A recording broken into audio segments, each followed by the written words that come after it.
as this topic is concerned, I've seen there are certain changes and changes which has impacted the entire version of IBC. It has impacted the liquidation process, impacted the CIRP regulation to an extent that all the shortcomings or all the issues which the benches across India have raised during the course of an application stage or CIRP stage or liquidation stage, which they have encountered. They have considered all these issues and they have made the needful alterations in the provisions of the law by the virtue of this amendment 2026. As far as its impact is concerned, the impact in the liquidation regulation, the impact in the CIRP regulations, as well as the impact in the power of the NCLT, wherein certain things have been decriminalized and the power has been extended to the adjudicating authority to impose penalty on frivolous applications. I've seen majority of the changes, but changes which I have seen a significant one is under section 7, under section 9 and under section 10.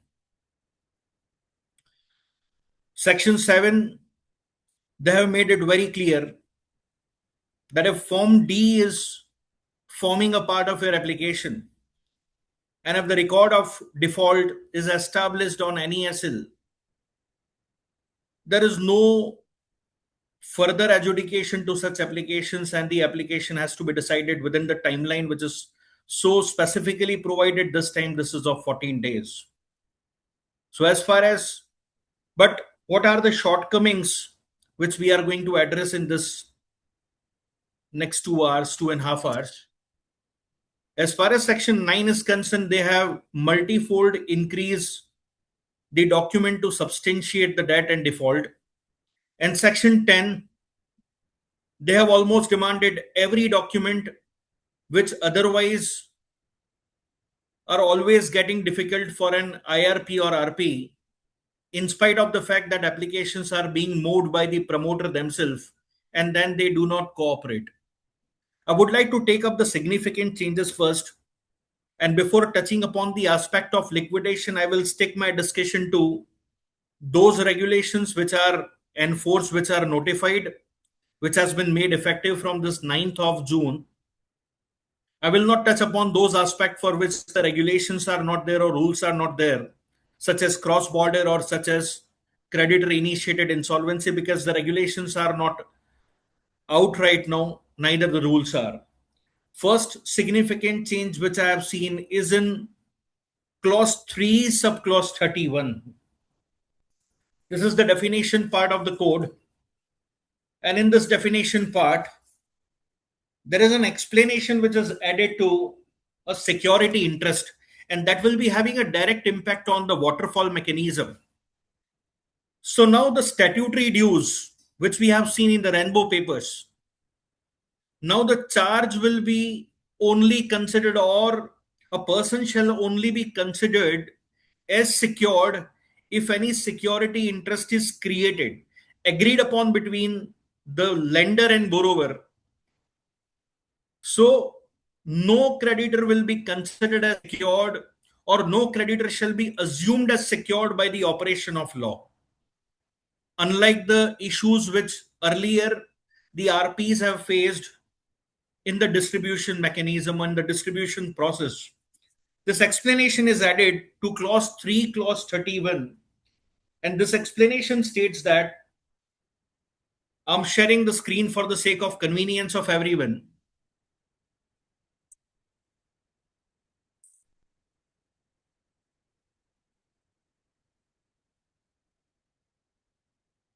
If it is visible to all. Now, this is what is the highlighted portion which has been added by the virtue of this amendment.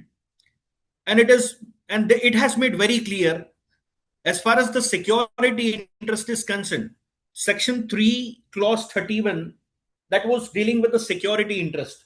And as far as security interest is concerned, now it is clearly stated that it is clarified that the security interest shall exist only if it creates a right, title, or interest or a claim to a property pursuant to an agreement or arrangement by the way of act of two or more parties, and shall not include security interest created merely by the operation of law for the timing in force. So now it has directly impact section 53, which deals with the waterfall mechanism.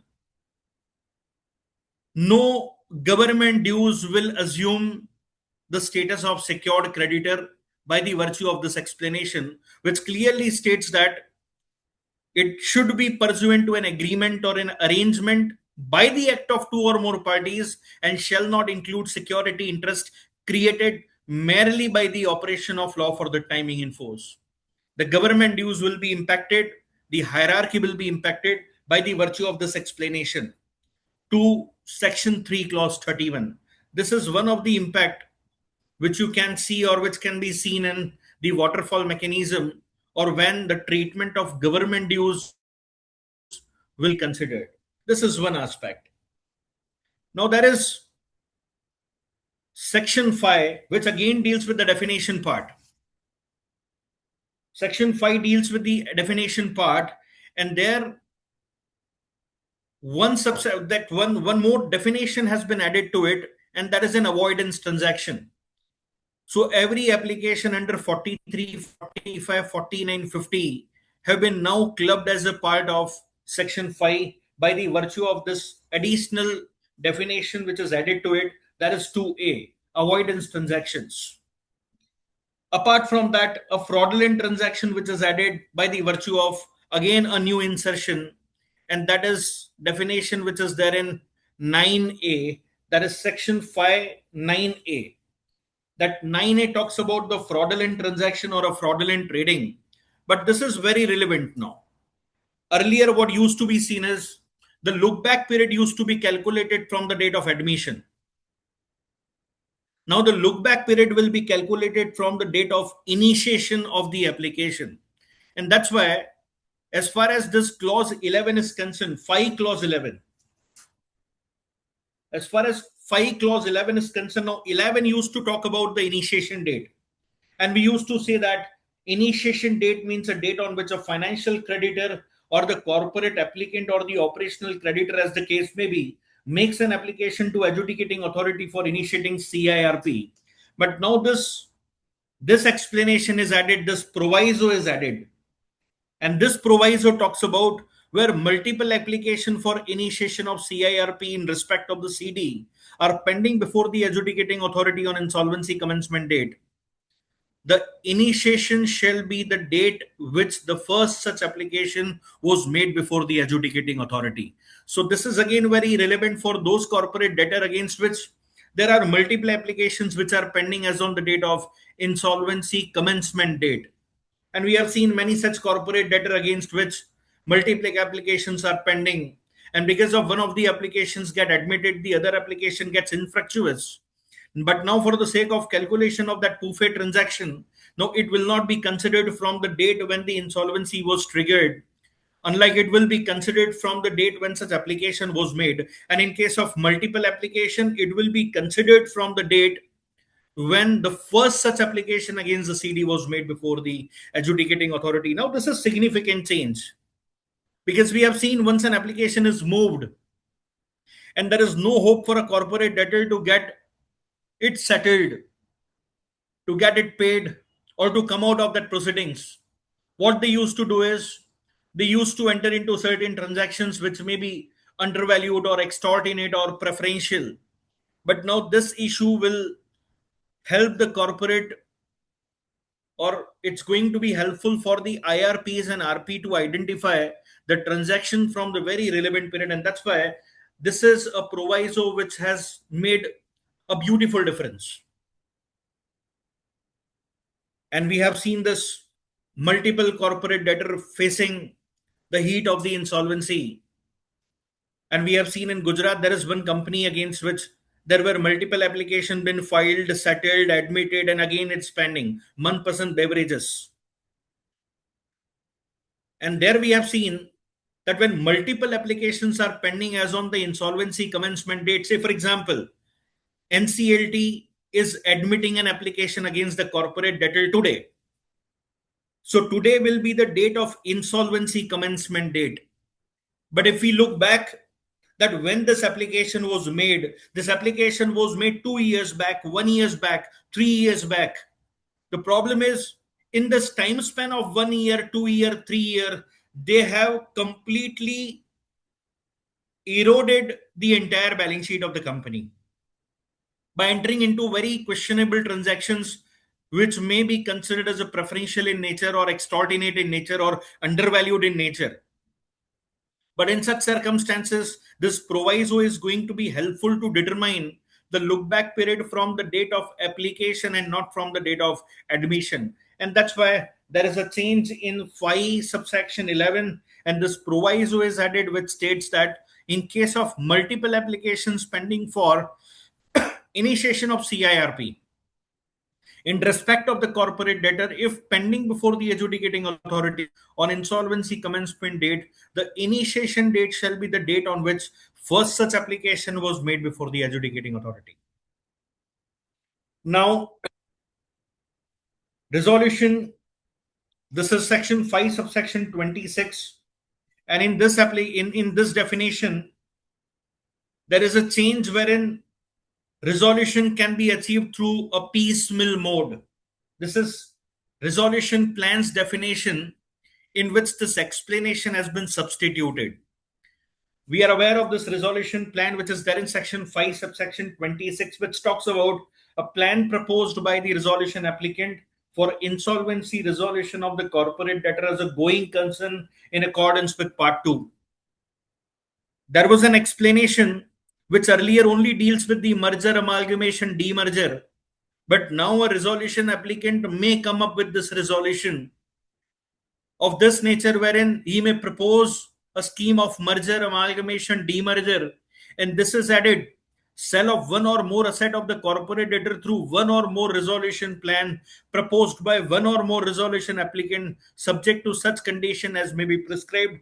This is going to be a significant change. On the one side, sale of the corporate debtor as a going concern has been omitted, but contrary, this is a significant change which may bring some early resolutions. And this explanation is quite visible to that effect. This explanation has been widened.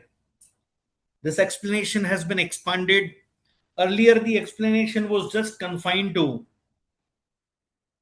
that resolution plan may include a provision for the restructuring of the CD by the way of merger, amalgamation, demerger.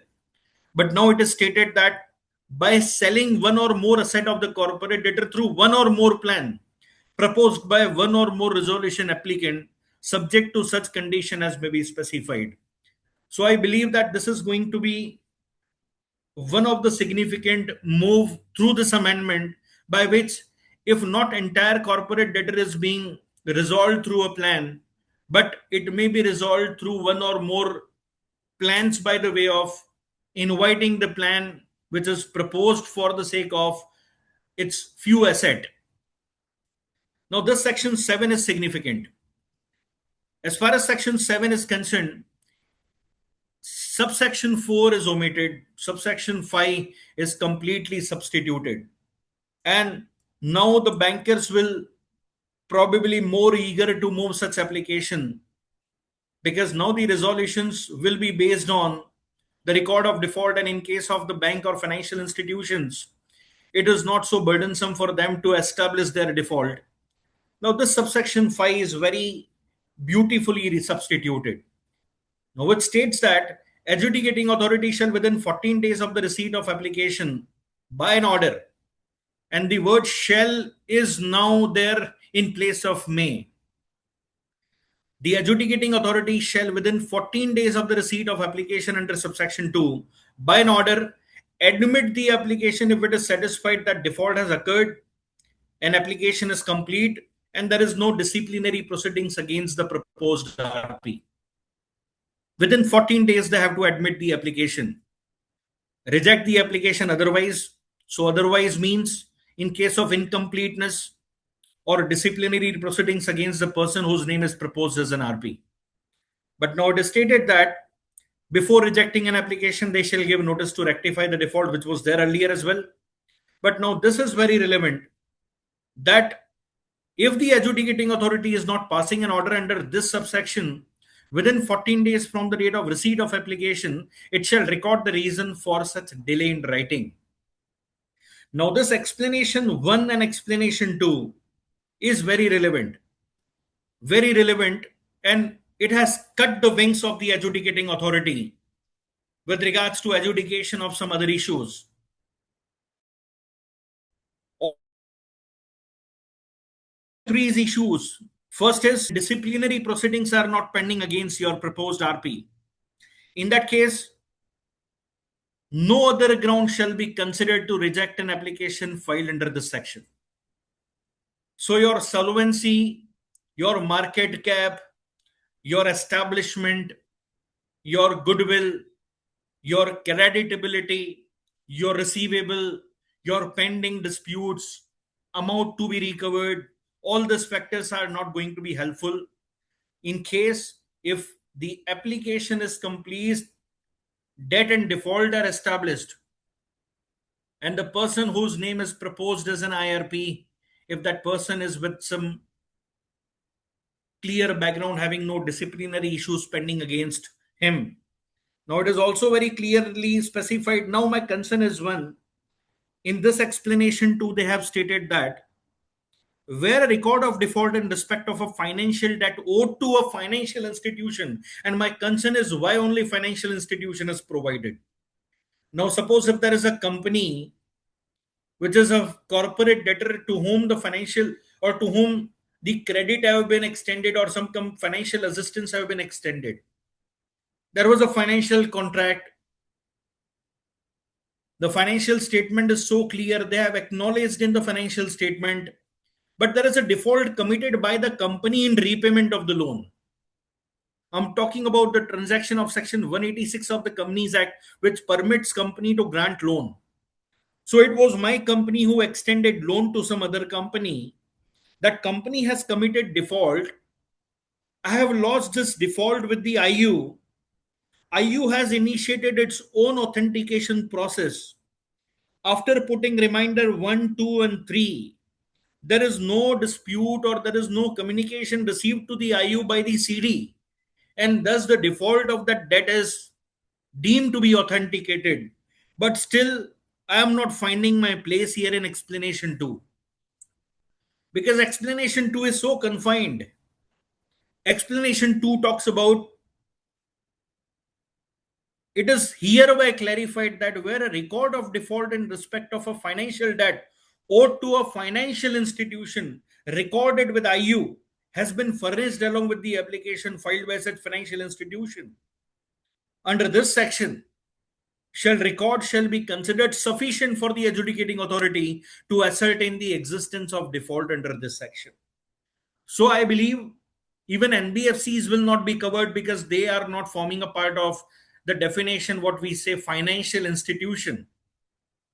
But yes, for a bank, for a financial institutions falling within the coverage of the definition of financial institutions, they don't have much thing to argue upon if the information utility says that this debt and this default is authenticated or deemed to be authenticated.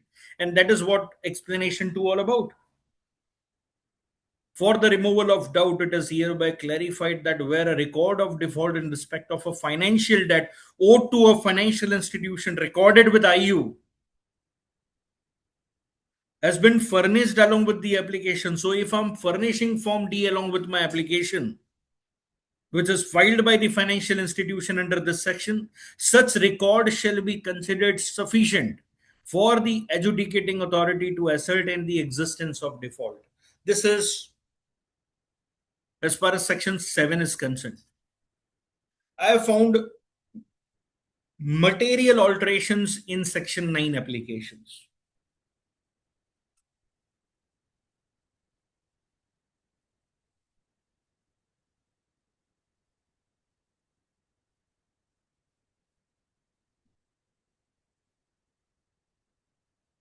As far as section 9 is concerned, now section 9 read with regulation 2b, which is substituted, and we will be jumping immediately to that regulation, substituted regulation as well. Now, after proviso fifth, now section 9 is something where an application be made by an operational creditor. But in subsection 5, after existing proviso, the following proviso is inserted. Again, the emphasis is on the timeliness. If the adjudicating authority has not passed an order this subsection, it shall within 14 days from the date of receipt of application, it shall record the reason for delay in writing. Now, I don't know how much practically it is going to be possible, because when an application is made, its listing usually takes place a substantial time, say for example a week or beyond. It is quite difficult to for an adjudicating authority to determine the default by not giving an opportunity to other side and to decide the case on the basis of the documents which are available. But yes, I would like to move on to the regulation, that regulation 2b, which is substituted on 2nd of June 2026, which has added so many documents. Earlier the documents were so confined to the unpaid invoices or the proof of delivery or ledgers, any payment acknowledgements. I'm talking about the operational debt. There was not so much in Section 9 application, but considering the adjudicating authority's experience, application by application, and they've dealt with so many disputes, a dispute which may be an afterthought, a dispute which was a genuine, a dispute which was in existence, a dispute which was created, but multiple documents have been added to Section 9 for the sake of determining this application within the given time frame of 14 days. Regulation 2b, I'm referring to the regulation.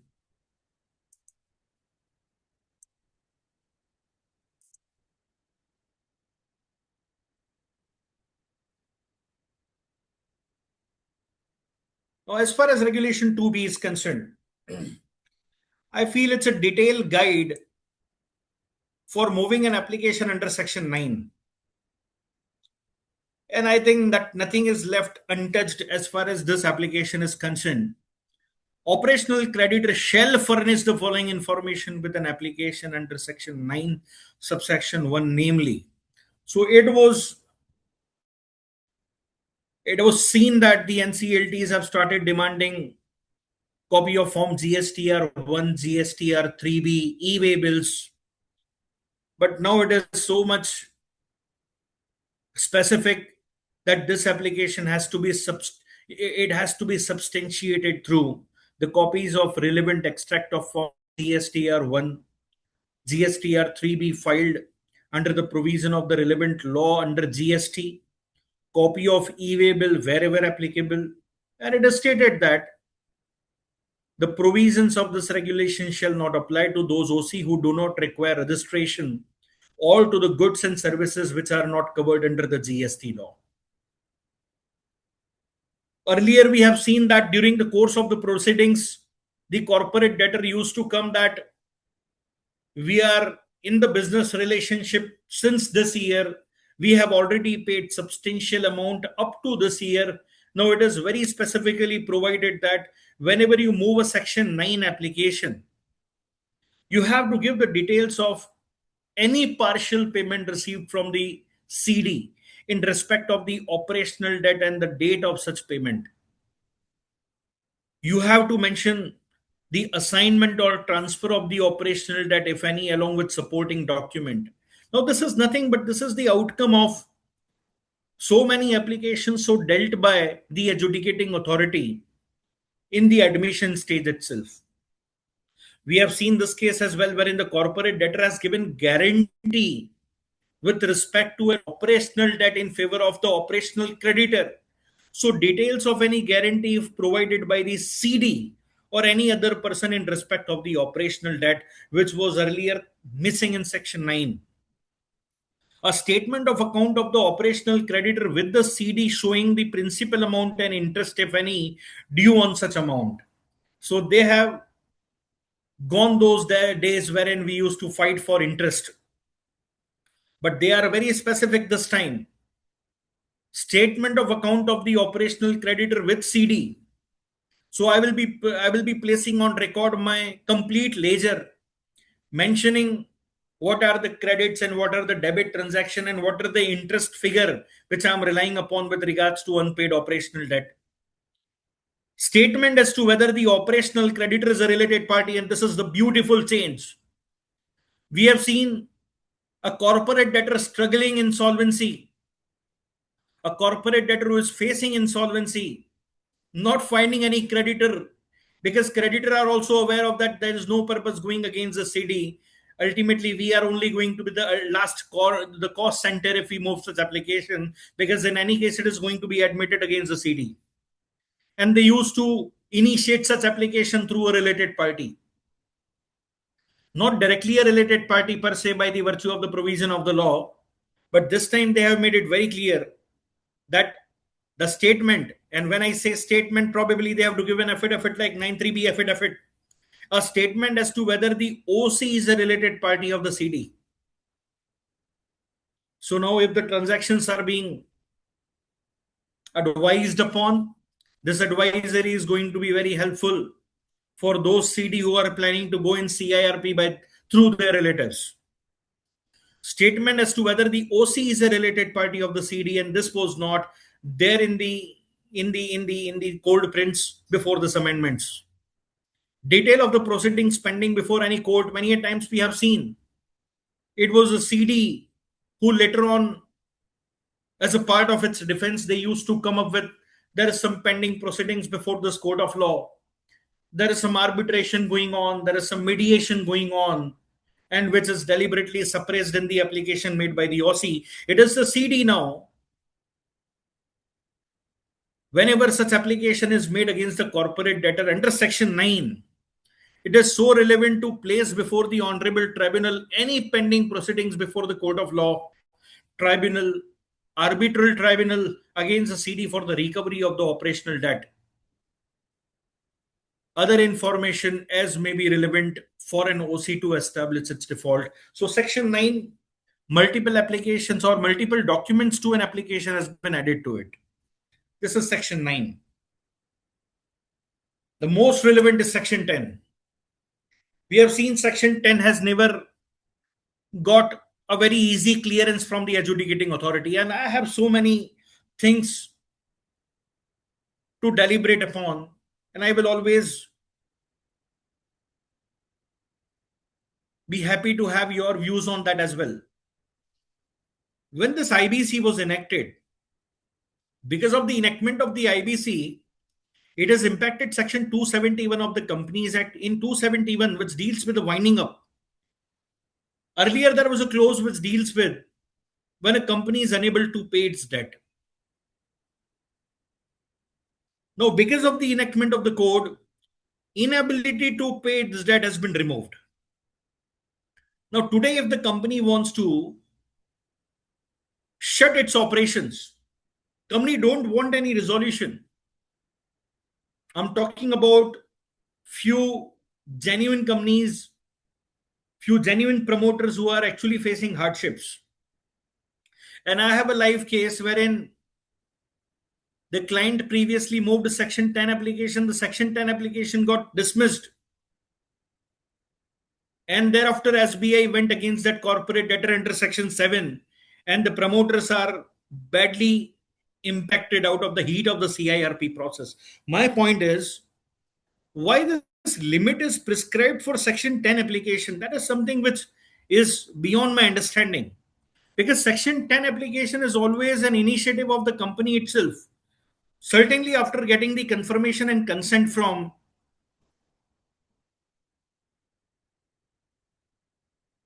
its shareholders. Because such corporate debtor face significant problems. If I am not solvent, if my assets are not sufficient to discharge my liabilities, My operations are badly getting impacted because of some internal or external constraints which are beyond my control. And because of that constraints which I'm facing, now the problem is I cannot opt for Section 271 route.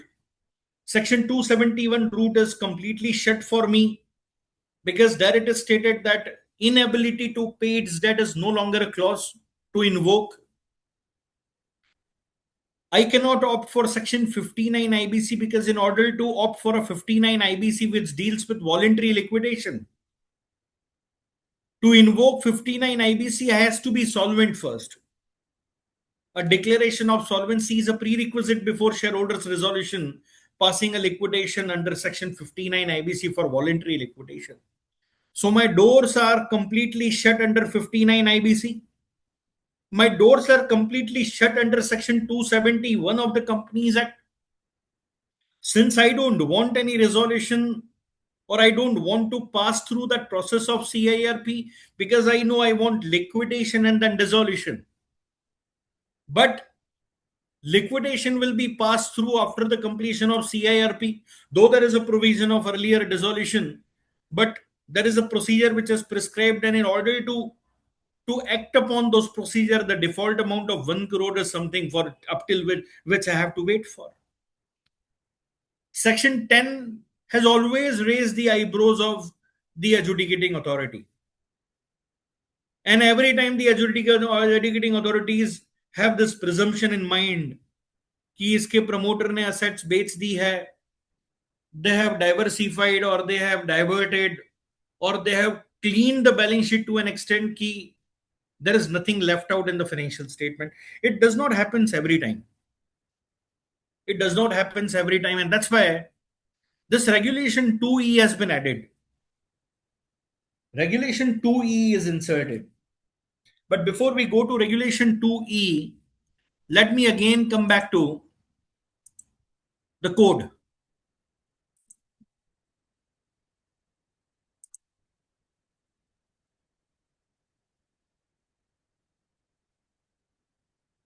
When you see this code,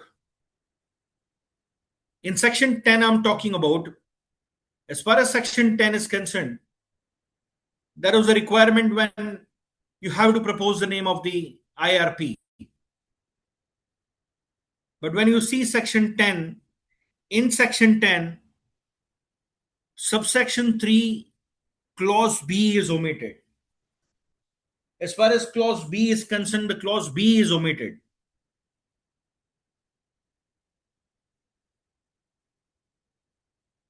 Which used to deal with proposing the name of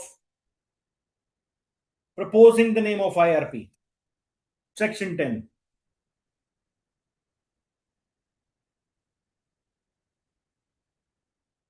And when I see the old version, the information relating to the resolution professional proposed to be appointed as an IRP. So in section 10, it was mandatory for an applicant to propose the name of an IRP, and that's why, as far as section 10 is concerned, clause B is omitted in subsection 3. And in subsection 4, this word is omitted and no disciplinary proceeding is pending against the proposed RP, which is omitted. In clause B to subsection 4 of 10, this is section 10, subsection 4, clause B, disciplinary proceedings is pending against the proposed RP is omitted, meaning thereby when you move a section 10 application, it's not mandatory that you should propose the name of any insolvency professional who shall act as an IRP or RP. And in section 10 as well, this proviso has been inserted, namely that if the adjudicating authority has not passed an order under this section within the period of 14 days from the date of receipt of application under subsection 2, it shall record the reason for delay in writing. But what is important is the regulation. What is important is the insertion of the regulation, and that regulation 2E. As far as regulation 2E is concerned, this regulation 2E is very significant. What is left out, and that is what I used to search after going through this new regulation 2E. A corporate applicant shall furnish the following information along with the application under subsection 1 of 10. So when a company will be moving an application for initiating CIRP, and I have my reservations which has expressed, as far as subsection 1 of section 10 is concerned, you have to give almost every detail which generally IRP or RP demand after the initiation of CIRP. The following information relating to books of accounts for immediately preceding 3 financial year or since incorporation, whichever is later. So list of all the bank account operated by the CD. So when a company will be moving an application under section 10, company has to place on record the details regarding its books of accounts for preceding 3 years or since incorporation, whichever is later. So my company, which was in existence from last 2.5 years, so that is from incorporation, last 2.5 decade, so last 3 years. All the bank account operated by the CD, including account number, bank name, branches, and authorized signatories. I have to place along with section 10, and I'm seeing in section 10. When I was arguing this case before a Bangalore bench, and it was a question raised by the adjudicating authority. They have demanded the complete address of the corporate debtors, account confirmation, complete address of the address of the creditors, both trade creditors, unsecured creditors, and they have demanded this information because I've seen that section 10 application has always raised an eyebrows of the adjudicating authority. But this time, and we have seen this as well. This is quite unfortunate to see when you move a section 10 application, there is no question about section 19. Because section 19 deals with a non-cooperation. But when an application itself is initiated by the company's board of directors with due consent and approvals of the shareholders, this state should not arise wherein I'm approaching the management and I'm not getting the necessary response or the assistance or the cooperation from the management, and I'm filing section 19 application for section 10 issues. And that's why they have made it very clear that the company, whenever they move application under section 10, they shall furnish this information immediate preceding 3 financial year or since incorporation, whichever is later. All the bank account operated by the CD, including account numbers, bank names, branches, and signatories. Particular of the assets, including immovable properties, fixed assets register along with the asset location, immovable properties and inventories, investment in securities, subsidiaries and JVs, intangible assets, including the intangible property rights, virtual digital assets, list of receivables along with supporting evidence. Corporate applicant shall also furnish the following document: details of secured and unsecured creditor with amount outstanding, list of creditor with their contact details, email ID, and complete claim particulars, list of all the ongoing litigations, disputes, arbitration proceedings to which the corporate debtor is a party, list of employee with their designation and workmen and their outstanding dues, particular of subsidiaries, joint ventures, associates, detail of the corporate guarantee given or received. What not is added? Everything is added to section 10. And my point is, even to verify these details, the adjudicating authority requires a significant times statement of transaction with the related parties, details of all regulatory approvals, license, registration required for business operation. I think there's a clear checklist for any RP to take up any assignment of CIRP. But fortunately, the RP will get a ready-made information in section 10 applications or the applications wherein he has been appointed by the adjudicating authority, in which an application was made by the corporate applicant itself. Organizational structure and details of KMP. Details of statutory compliances, including filings with MCA, income tax, GST, and other regulators. details of joint development agreement and other similar collaboration or co-development arrangement. This is for the real estate insolvencies. And again, a group insolvency, this is going to be very helpful. When land is owned by some other entity, development is a responsibility some other entity. Detail of the asset which are under attachment by the enforcement agencies, including particular of the assets attached, authority which has attached, and the status of such proceedings. Detail of demand notices, assessment order, recovery proceeding, what not. Details of the provident fund, gratuity, employee, state insurance, and other workmen. So I believe a significant change is there in section 10 applications. Detail of all proceeding, including criminal proceeding, investigation, prosecution, attachments pending against the CD or any of its officer under the Prevention of Money Laundering, Prohibition of Benami Property Transaction, FEMA Companies Act, or any other law for the timing in force, along with the status report. I'm I'm certainly waiting to see a proceedings which has now been initiated under Section 10. Details of all the allottees, including their name, amount dues, units allotted, or whose claims are either reflecting in the books of accounts of the CD or in the records of Real Estate Regulatory Authority established under the RERA. Other information. So I believe this is going to be a tough situation for the corporate applicant to go very clean, despite no choice left. This is from the viewpoint of the definition side. This is from the viewpoint of section 7 side, section 9, and section 10. I'll appreciate in case if there is some concerns, because the code is very newly amended, very recently altered, supported with regulations, and it's all about an interpretation wherein my understanding to this newly added regulations or newly added proviso and explanations may not in line with your understanding, or it may be in conflict.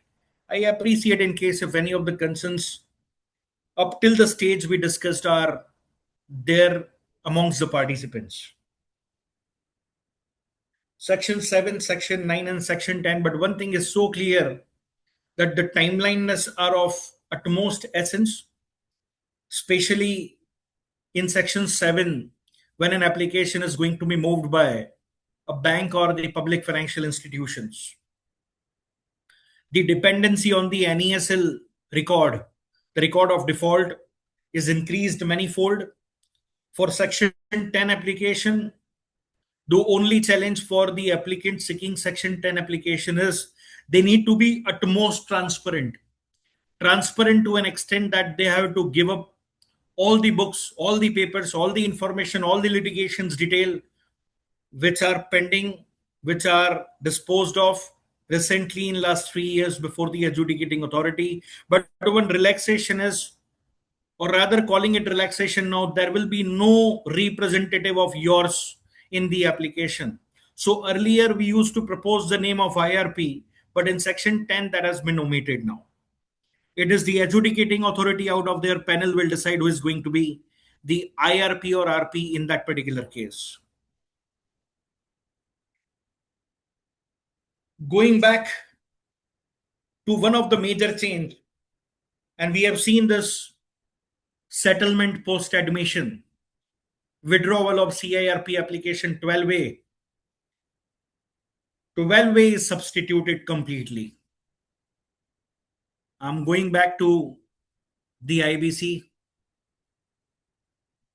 I'm shifting from regulation to the code again.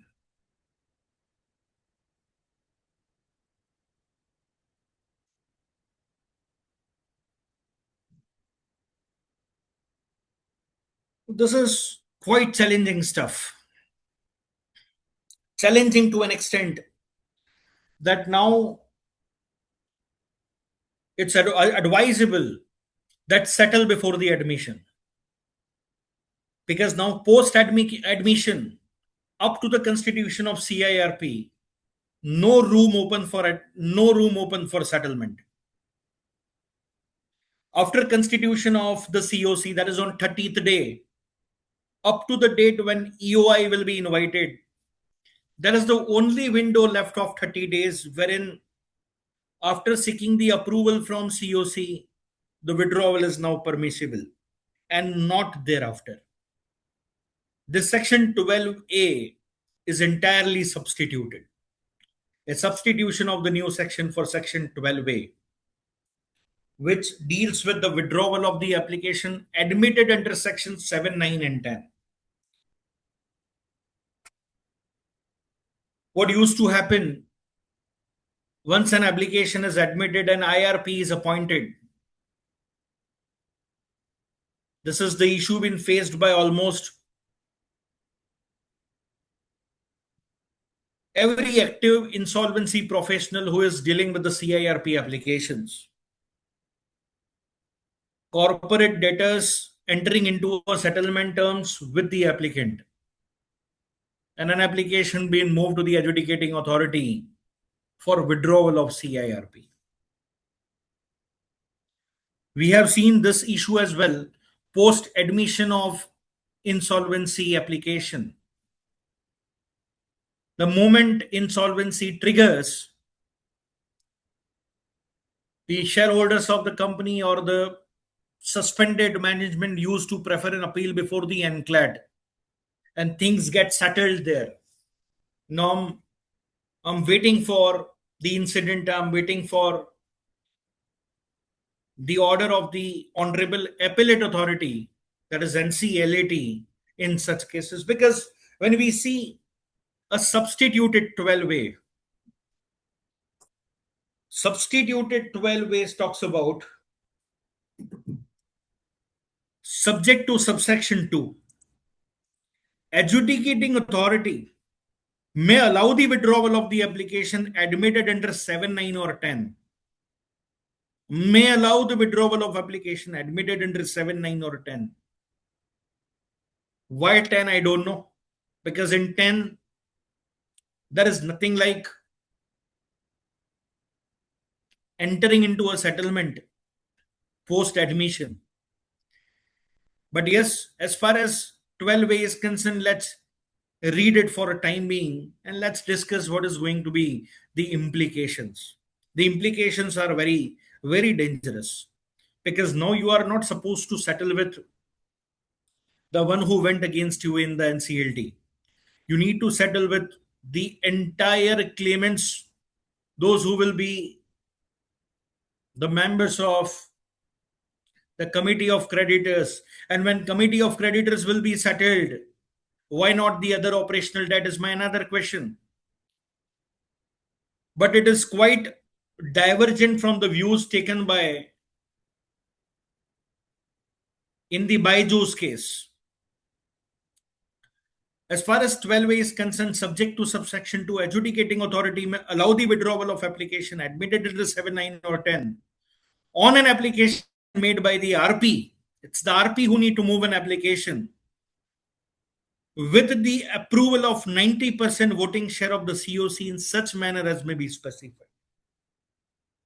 Yes, we will be dealing into regulation 30A as well, which is also substituted, giving the effect of substitution of 12A. Very important. The adjudicating authority may permit withdrawal on an application made by RP. If I go by word, it's on an application made by RP with the approval of 90% voting share of the COC in such manner as may be specified. As far as subsection 2 is concerned of 12A, notwithstanding anything contained in any other law for the time being in force, an application admitted in 7, 9, and 10 shall not be withdrawn. Clause A, before the constitution of the COC under subsection 1 of 21. Application under 7, under 9, under 10, once admitted, it shall not be withdrawn before the constitution of the COC. And it shall not be withdrawn after the first invitation for submission of the plan issued by RP. It clearly indicates about Form G, expression of interest. Regulation 36A, we are going to read. Adjudicating authority shall pass an order under subsection 1 within, again time frame is prescribed, within a period of 30 days from the date of receipt of application, and if the order is not passed within the given time frame, it shall record the reasons for such delay in writing. Completely substituted. I'm reading for the sake of convenience because 12A is going to be a very, this is going to be so routine for the IRP to remain so adamant, because earlier I've seen this CD himself writing to IRP, sir, please don't proceed with the publication. Form A for inviting claims. Sir, please don't proceed with verification of claims. Sir, please don't proceed with intimation to ROC. Sir, please don't incur additional expenditure. And we have seen it. We have faced it. Sir, don't do that. Sir, don't do that. Because if you are going to do that, that will add on cost on us. And we are already settling the issue with the applicant. Now it is so easy for the IRP to stick to his duties, to stick to his roles, to stick to the timeliness, unless any stay is granted by NCLAT.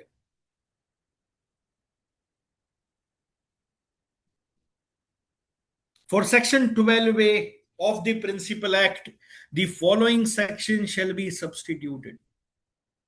Subsection 1, subject to subsection 2. And subsection 2 has just clustered the timeliness, just framed the timeliness, just decided the timeliness, not before constitution of COC, not after invitation of EOI.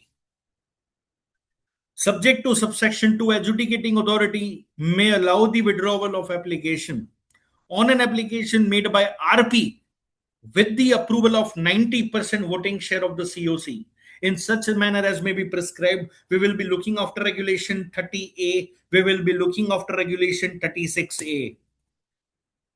And a very beautifully crafted subsection 2, which talks about notwithstanding anything contained in any law for the timing in force, application admitted under 7, 9, or 10 shall not be withdrawn. And I fail to understand why the reference of section 10 application is there in 12A2.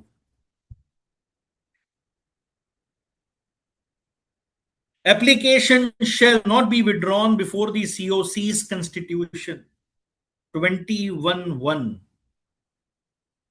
And after the invitation, the first invitation for submission of the plan has been issued by the resolution professional. 12A subsection 3, the adjudicating authority shall pass an order under subsection 1 within a period of 30 days from the date of receipt of application from RP. And if the adjudicating authority has failed to do so, it shall record the reason for such a delay in writing. So you have to dispose of 12A application within 30 days from the date it was received from RP. This is 12A, but corresponding change is there in regulation 30A.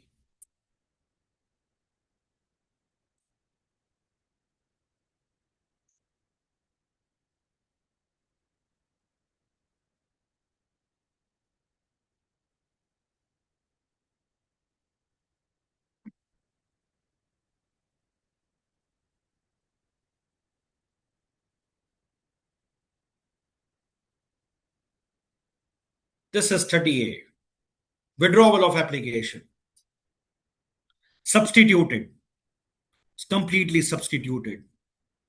Because now it is clearly stated in subregulation 1, an application for withdrawal under 12A shall be made to adjudicating authority, shall be made by the resolution professional within 3 days of the approval by COC, in such form as may be notified through circular. And this is the significant change you will see in the entire regulation. Now forms will be notified through circulars. Every forms will be notified through circulars.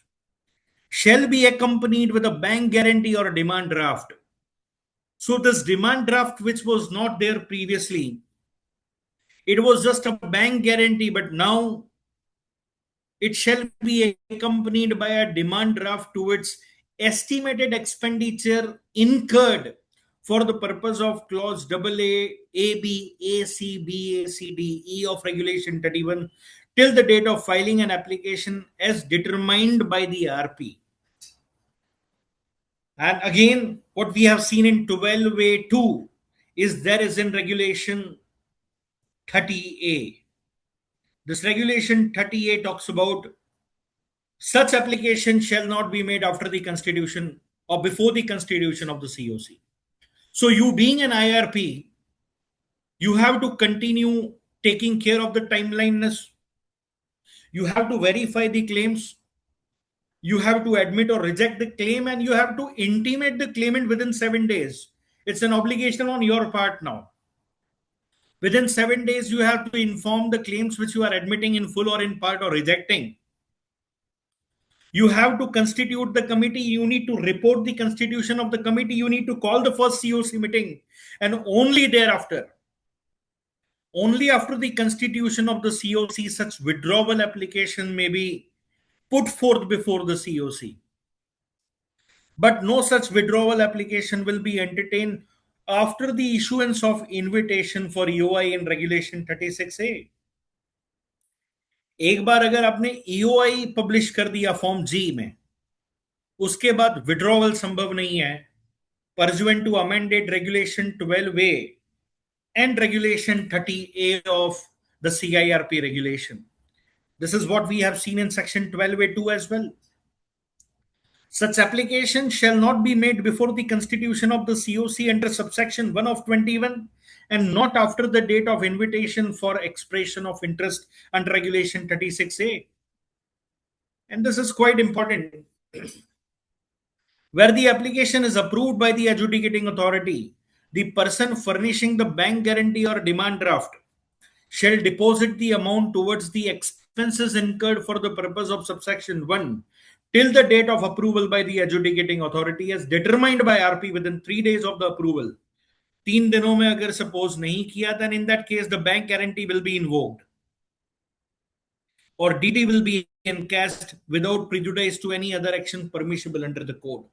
But now the subject matter of discussion with the participant is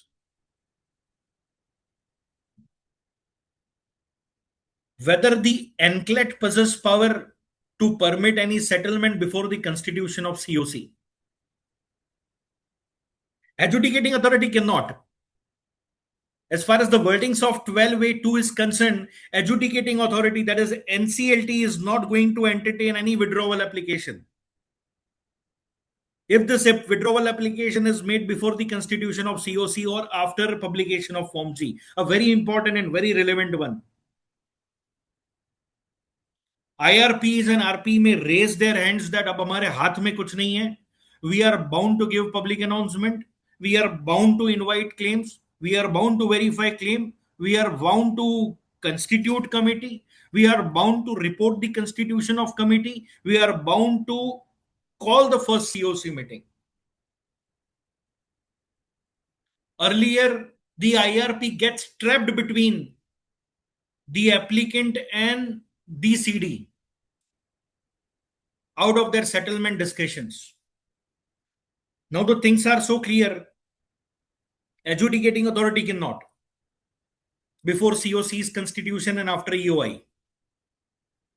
But NCLAT do have this power. And I have seen in one of the case of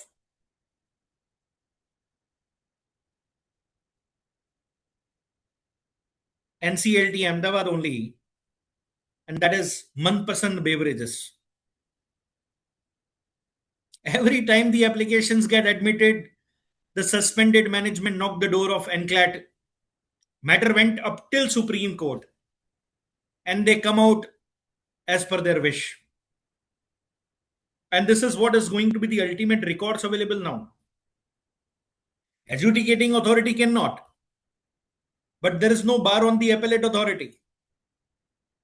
Appellate authority may entertain such kind of issues. So suppose if an application is being admitted tomorrow, if the applications get admitted and if some settlement takes place between the applicant and the corporate debtor, my first suggestion is don't settle, rather file an appeal and discuss all your settlement before NCLAT, New Delhi or Chennai, because only NCLAT has left with this alternative to pass an order to bring you out from the CIRP consequences. This is significant change, I believe, because we have seen under Section 9 in most of the cases. And I believe now Section 9 is going to be very rare. Section 9 is going to be very rare. Section 10 is going to be very rare. And this is going to be the banker's code. Shortly, this is going to be the banker's code. I'm witnessing this code since 2017. Earlier, Section 9 applications were in bulk. Considering both this aspect, one is the threshold aspect of 1 lakh. The other aspect was the room was so much open for settlement. Now, Section 9 applications have already been reduced manifold. Section 10, nobody would like to afford because of you need to clean your or you need to open your all the books before the adjudicating authority, and we never know what IRPRP may come up with. But yes, Section 7, because now section for a bank financial institution, things are quite easy. Lodge the default and your debt before the IU, get it clearance from IU, let this debt and default be authenticated by IU, and once IU confirm the same, your application will be through. Section 12A, a very needful change. After that, there is Section 16. And there is a change in Section 16 leading to Section 10, because in Section 10 earlier, the applicant used to propose the name of IRP.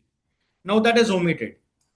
We have seen in Section 10, Section 10 subsection 3 clause B omitted, Section 10 subsection 4 clause A and B omitted. So for Section 10 application, now no IRP is required to be recommended. Let me go through the code again.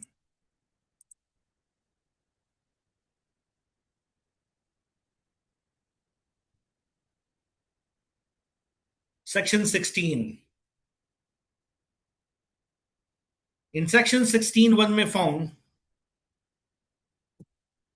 where the application for CIRP is made by financial creditor, the resolution professional proposed in the application under 7 shall be appointed as the interim resolution professional if no disciplinary proceedings are pending against him.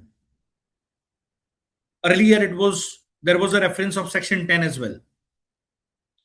And after subsection 3, the subsection has been inserted. Where an application for CIRP is made under Section 10, adjudicating authority shall make a reference to the board for recommendation of IP, who shall act as an IRP. But we have seen there is a panel with every adjudicating authority, and out of that panel, the person is appointed as an IRP. But now for Section 10, I must say, for Section 10, it is not required, or rather calling it required for Section 10, no IRP will be recommended by the company itself. The IRP will be appointed by the adjudicating authority once application is admitted. This is very relevant to Section 18. As far as Section 18 is concerned, notice the committee of creditor, especially the bank and financial institution, they have to give you all the information if you are acting as an IRP. Every information with regards to the stock statement of CD, with regards to the valuation report, with regards to the asset which are in their possession. They have to give you the every information. Earlier, it was an onus of an IRP to identify to collect such relevant information. But as far as Section 18 is concerned, in Section 18, it is clearly stated that after the word submitted by creditor to him in such manner as may be prescribed, we used to take Panchanama. Now there will be a format prescribed in which the creditor, especially the bank and financial institution, they have to place before the IRP the information pertaining to the corporate debtor, every information which are available with them. Bankers ko we used to provide the details of the stock statement we used to provide the details of trade receivables if hypothecation is on the stock or on the trade receivable debtors. Banker used to get the valuation done independently. Bankers do have all the details with regards to the property which is in the documents or the mortgage property, the documents of which stays in their possession. So it is the creditor, those who need to put forth this information before the IRP. And as far this section 18 is concerned, the corresponding impact is there in regulation 3B.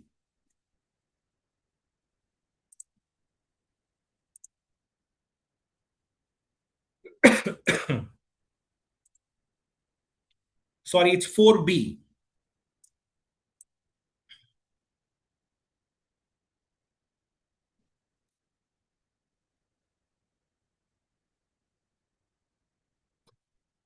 We used to say it's an IRP or the RP, as the case may be, may access the books of accounts, records, and other documents and information to an extent relevant for discharging his duties under code of the corporator held with.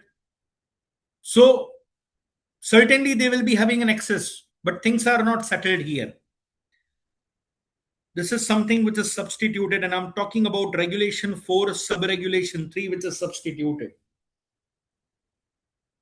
This is substituted with effect from 2nd of June 2026. The interim resolution professional or the resolution professional, as the case may be, may seek from the creditors,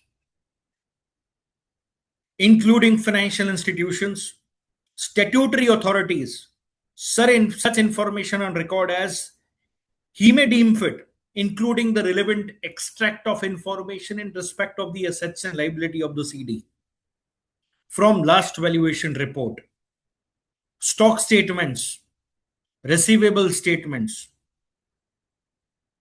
inspection report of the properties, audit reports, stock audit reports, title search reports, technical officer's report, bank account statement, other information which shall assist IRP or the RP in preparing the IM, getting valuation determined, and in conducting the CIRP, and the creditor shall provide the requisite information. It is it is not just an excess. It is not just an excess, and rather I call it IRP or the RP may seek. It's rather the creditors are duty bound to put forth this information. Every creditor shall at the first meeting of the COC, so relevant. Regulation 4, sub-regulation 3, very relevant. Every creditor shall at the first meeting of the COC furnish IRP or RP, as the case may be, all information and record in its possession relating to the asset and liability of the CD as may be relevant for conduct of CIRP. You will get a needful assistance, and I believe now Section 19 application will be made against the banker as well, because we will see the corresponding changes in Section 19, personal substituted with word person.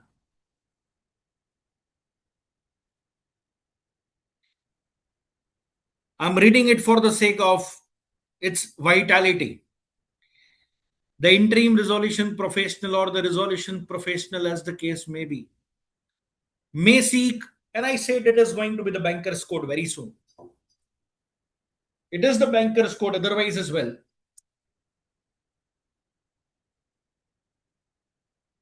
The interim resolution professional or the resolution professional, as the case may be, may seek information from any creditor, including financial institution and statutory authorities. Such information or record as he may deem fit, including relevant extract of information in respect of a certain liability of the CD. Okay, you are not getting this information from the suspended management, get it from the banker. Last valuation report, statement, stock statement, receivable statement, inspection reports of the property, audit reports, title search reports, technical officers report, bank account statement, other information which shall assist IRP or RP in preparation of the IM. Getting valuation determined in accordance with the CIRP, and the creditor shall provide the information. And I believe now the onus is on the creditors to help the fellow IRPs and RPs in the furtherance of the CIRP process, and that too in the first COC meeting. Every creditor at the first COC meeting furnish to IRP or RP, as the case may be, all information and record in its possession, which is relating to asset and liability of the CD, as may be relevant for conduct of CIRP. Good one. And now the scope of Section 19 application has been widened. Section 19 application, you can move against anyone. Anyone.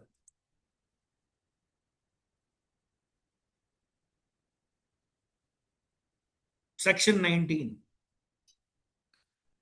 The marginal heading itself has been substituted from word personnel to persons.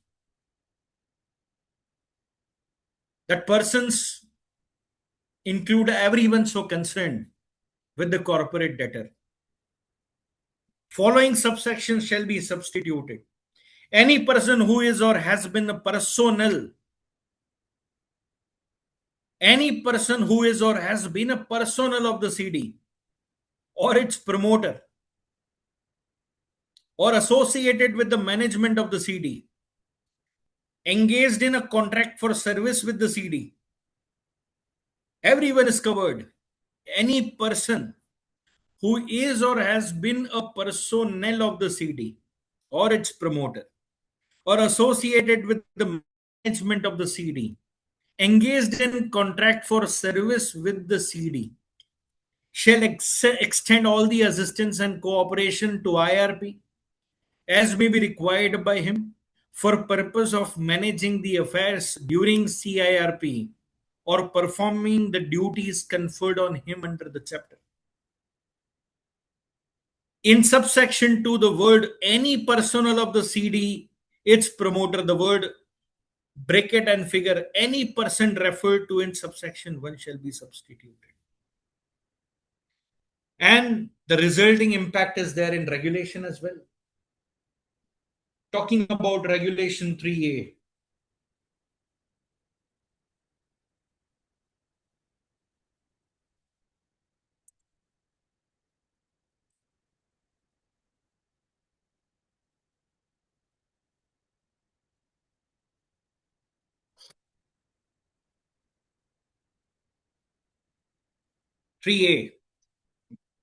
Duty to extend assistance and cooperation. The interim resolution professional or the resolution professional, as the case may be, shall take custody and control as specified in this regulation from any person covered under section 19 of the following. The record of information relating to the asset, finance, and operation of the CD, referred in clause A of section 18, and other information as may be required in regulation 36. The asset recorded in the balance sheet of the CD or in any other records referred to in 18F. Any person covered under 19, and I must say every person is covered under 19, if so concerned with the management, if so concerned with the promoter, if so concerned with the personnel, shall provide interim resolution professional or the resolution professional, as the case may be, list of asset and record while handling over their custody and control. And the IRP or RP may, after taking custody and control, if deemed necessary, identify the person in whose possession this assets and record will be held. This is something a significant change. Any person covered in 19, and as I said, 19, the scope is expanded, shall provide to IRP or RP, as the case may be, a list of asset and record while handling over the custody and control. An IRP or RP, as the case may be, after taking custody and control, if deemed necessary, identify the person. If deemed necessary, he shall identify the person in whose possession the assets and record will be held.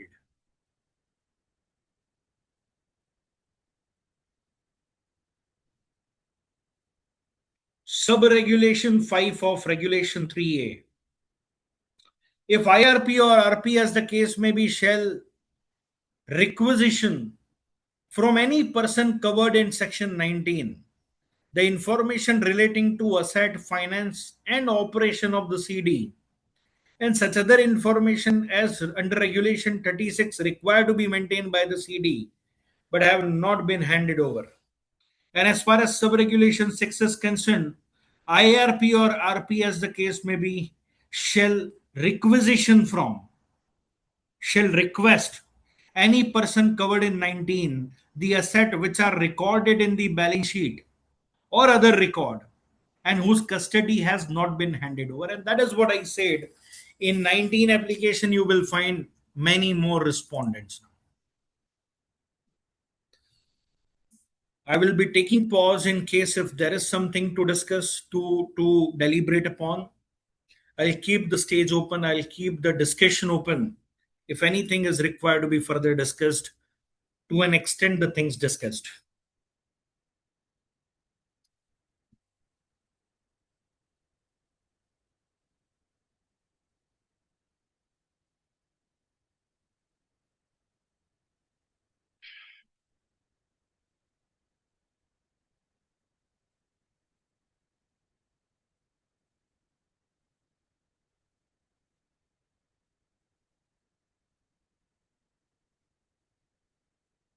Going forward, because I believe we may be able to cover up only the things which are there in the insolvency resolution process and not the liquidation one, considering the quantum of the alterations or the quantum of the changes in the regulations and the code. Will restrict my discussion only to an extent of the changes which has taken place up to the provision of section 32 and resulting impact in the CIRP regulations. Going forward is section 21. In section 21 of the code, after subsection 10, the new subsections have been inserted. Because now it is a known fact to everybody, there will be no stakeholder consultation committee. It's a COC who shall continue in the liquidation process as well. Section 21, subsection 11, which states that where the liquidation process of the CD is initiated in chapter 3, the COC constituted under this section shall supervise the conduct of liquidation process by liquidator. And one thing which is again known to everybody, the IRP shall not be continue as a liquidator now. IRP shall not continue acting as a liquidator after the commencement of liquidation or after the initiation of liquidation. Where the liquidation process of the CD is initiated, the committee of creditor constituted under this section shall supervise the conduct of the liquidation process by liquidator, and the provisions of section and section 24 shall apply to such liquidation process under chapter 3 as the context may require. The subsection 11 is added to section 21. Provided that the board may specify any other class or classes of creditor, we will be reaching to regulation soon, who may attend the meeting of the COC during liquidation process but shall not have right to vote. So now you will be having observers from the operational creditor in the COC. They will be observing the proceedings, but they shall not be participate by the way of voting. Explanation: the liquidation process of the CD initiated after the date of commencement of the IBC amendment, it shall apply to an ongoing liquidation process of the CD as on such date of commencement where liquidator has not made an application under 54, for which the committee of creditors shall continue for the remainder of the liquidation process. And you will find the resulting impact in regulation 34A.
We'll be dealing into the liquidation side as far as this part is concerned, that how the COC will function in those cases wherein the liquidation is initiated.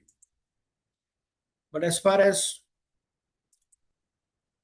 the COC or the role of COC is concerned, it is now the stakeholder consultation committee, and we have seen the emails which are coming to the clients, those who were the member of the COC, that now it is those who are the member of the stakeholder consultation committee, because now it is the COC who will continue acting as a role, or they will be performing the role which are generally assigned to the stakeholder consultation committee during the course of the liquidation process. As far as section 22 is concerned, section 22 has again curtailed the, you can say, a significant portion. And in subsection 3 in clause A, it is clearly stated that earlier what used to happen, used to move an application for appointment of IRP to RP. If the same person is being appointed by the COC, now it is clearly stated that for the word it shall communicate its reason to the IRP, the CD and the adjudicating authority, the word such person shall be deemed to be appointed as an RP from the date of resolution. So no separate application to be moved. In the first COC meeting, if the IRP is appointed as RP, it shall be intimated, or the communication in this regard shall be made to IRP, CD, and to the board. Now, again, this thing is made clear by the provision of section 26. Now, section 26 is completely substituted, and it is stated that the filing of an application is respect of the avoidance transaction or fraudulent or wrongful trading under 47 shall not affect the proceeding of the CIRP or the liquidation process. And even in case if the company is coming out of the CIRP, its resolution plan been approved or the company is been dissolved, it is clarified that the completion of the CIRP or the liquidation process shall not affect the continuation of the proceeding in respect of the avoidance transaction or the fraudulent transaction or wrongful trading under section 47, as the case may be. But the most relevant change which I was waiting for the discussion is section 28A. Entire new section is added to the code. Unfortunately, the very similar regulation as well, 28A. Section 28A read with regulation 28A. Now, why it is so relevant? Because when a company is in CIRP or when a corporate debtor is in CIRP, there are many possibilities that a corporate guarantor may also have the corporate guarantor may be facing the same CIRP proceedings. It may happen. The guarantee is invoked by the creditor, and the corporate guarantor is also in CIRP, or personal guarantor is also in the PIRP, or personal guarantor is facing bankruptcy. Very relevant section, a very relevant insertion, because many a time it is possible the building is in the name of the corporate debtor, but the land is in the name of the personal guarantor, and you cannot you cannot bifurcate the same, you cannot divide the same, and the resolution requires some unanimity, or you can say a resolution require both the assets, whether it is an asset in the name of the personal guarantor or the corporate guarantor, because some of the asset which is forming a part of that factory building is not pertaining to the corporate debtor, and that's why I'm looking after the situation wherein, because it is taking unnecessary time of the adjudicating authority as well. What is happening nowadays, once CIRP is concluded and the resolution plan is approved, it is the banker who are going behind the personal guarantors. And in the personal guarantee cases, there is no look back period. No look back period. They are attaching the property of the personal guarantor inter surface. We have seen the cases wherein the CIRP is concluded this way or that way, either through resolution or through liquidation.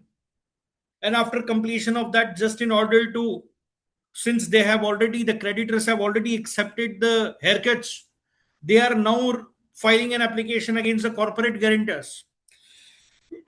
This 28A is very important just to have the common asset pool.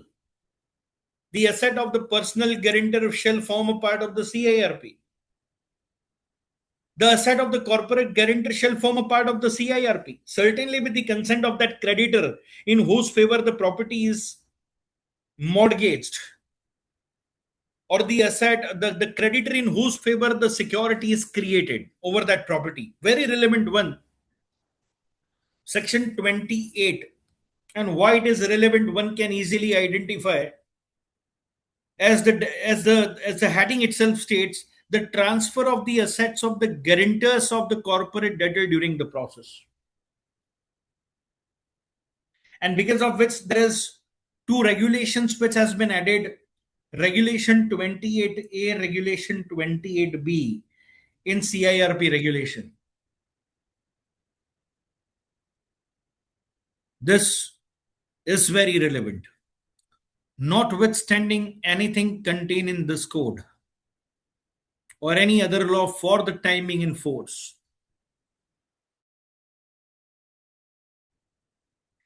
where a creditor of the seed has taken possession of an asset of the personal guarantor, and it is not relevant whether under this code or under any other act.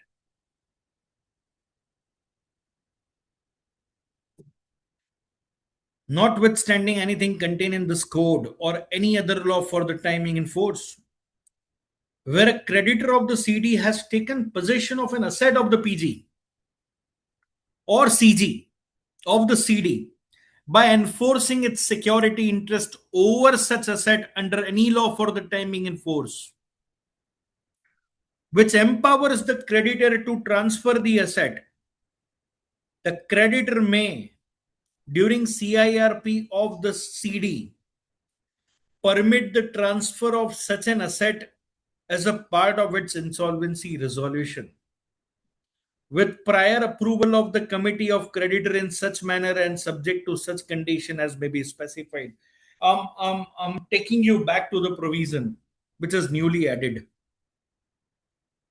Notwithstanding anything contained in this code or in any other law for the timing in force.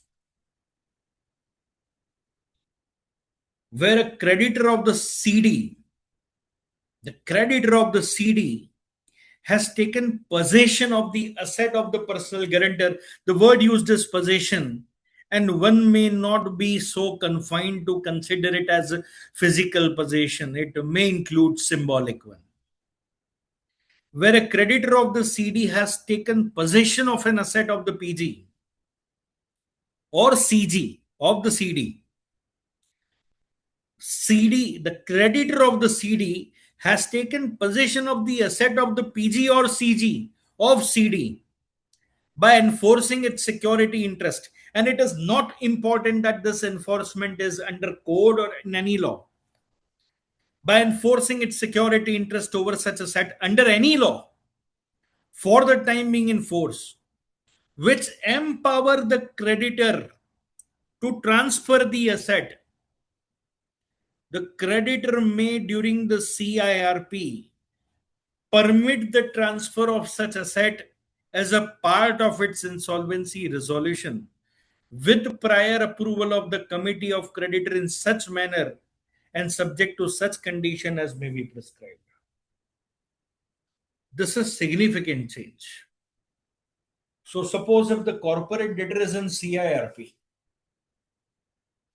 the creditor of the corporate debtor has already invoked the guarantee, personal guarantor, or some other company is the guarantor of the corporate debtor, so corporate guarantor, and the creditor has initiated an action and taken over the possession of the asset of that personal guarantor or the corporate guarantor, then creditor may transfer that asset as a part of the CIRP of CD with the permission of the COC.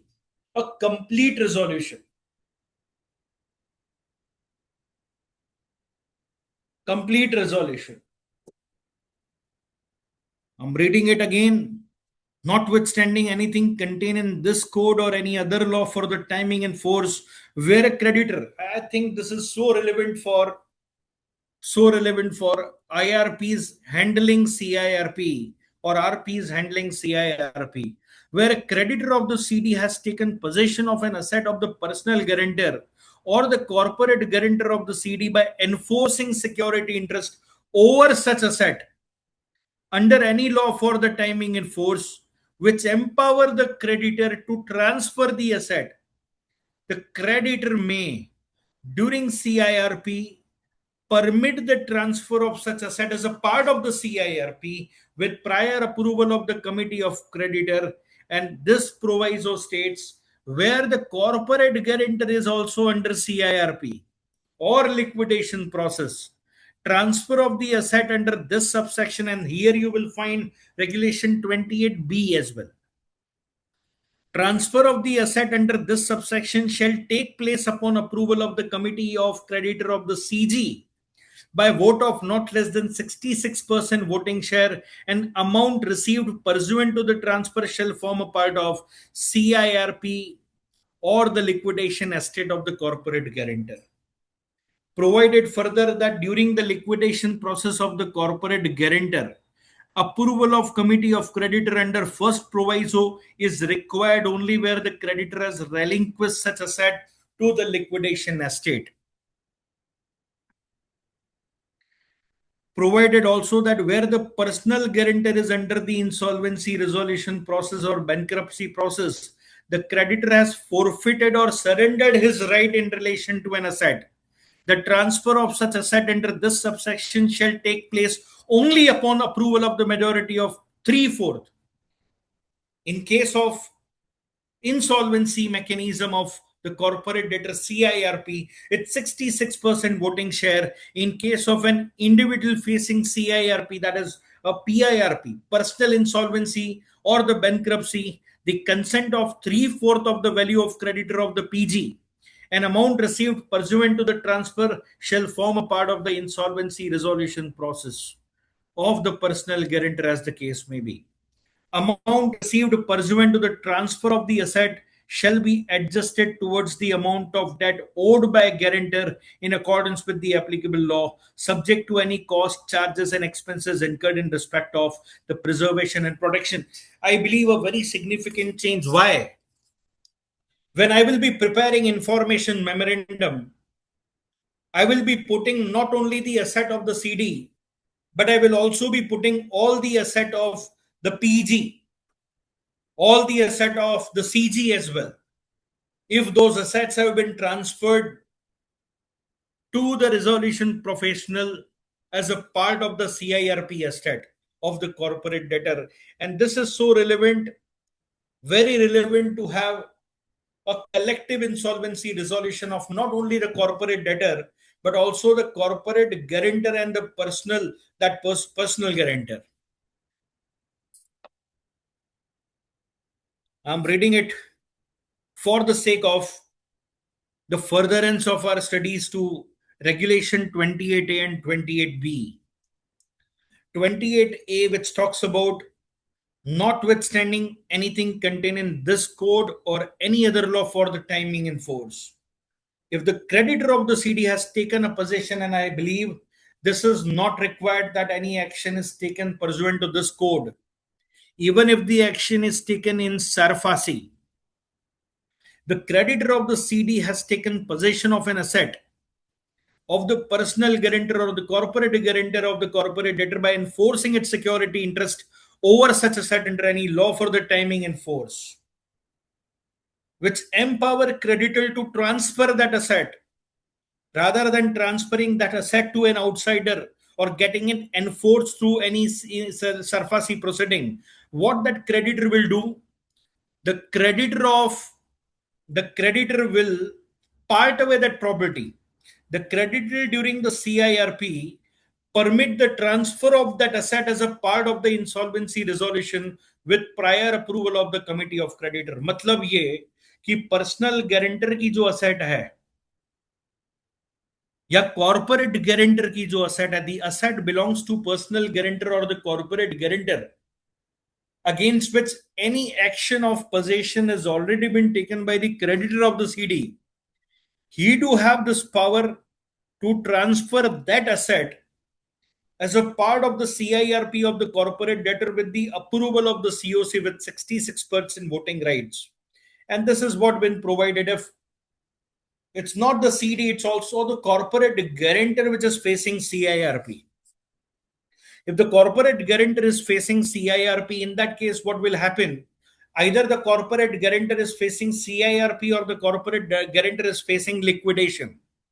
So, in the process of the CIRP of the corporate guarantor or the liquidation of the corporate guarantor, the corporate guarantor, the IRP, RP, or the liquidator of the corporate guarantor may seek this request, may get some request from the creditor of or from the RP of that particular CD, and the transfer of asset under this subsection shall take place upon the approval of the committee of creditor of the corporate guarantor. So, if the corporate guarantor in CIRP with the permission of the COC, if the corporate guarantor is in liquidation with the permission of the COC, they may also part away the asset in favor of the CIRP of the corporate debtor with the permission of the COC with 66% voting share. During the liquidation process of the corporate guarantor, the approval of the committee of creditor under first proviso is required only where the creditor has relinquished such asset to the liquidation estate. Again, in case of the personal guarantor, so there is a personal guarantee to the corporate debtor against which already the creditor of the corporate debtor, state bank of India ने already वो guarantee invoke कर ली है and taken away the possession of the asset of the personal guarantor.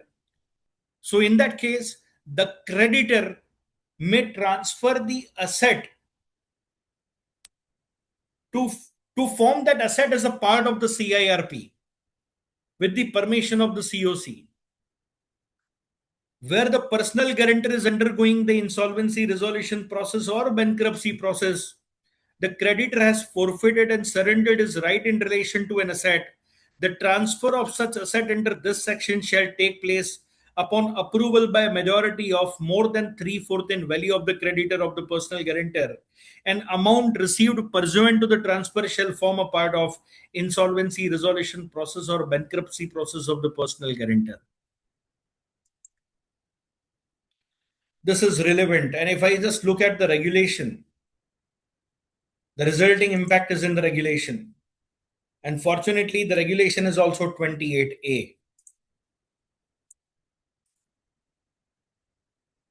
A change to be noted, a change to be acted upon, a change to be implemented, a change which may bring some good for the corporate debtors insolvency resolution.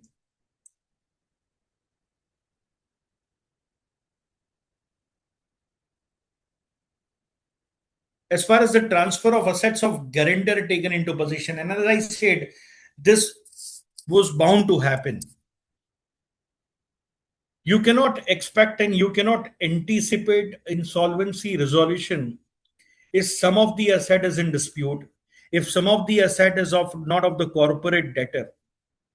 Here you will find resolution only when a building is being sold out, a building is being taken over by the resolution applicant along with the land.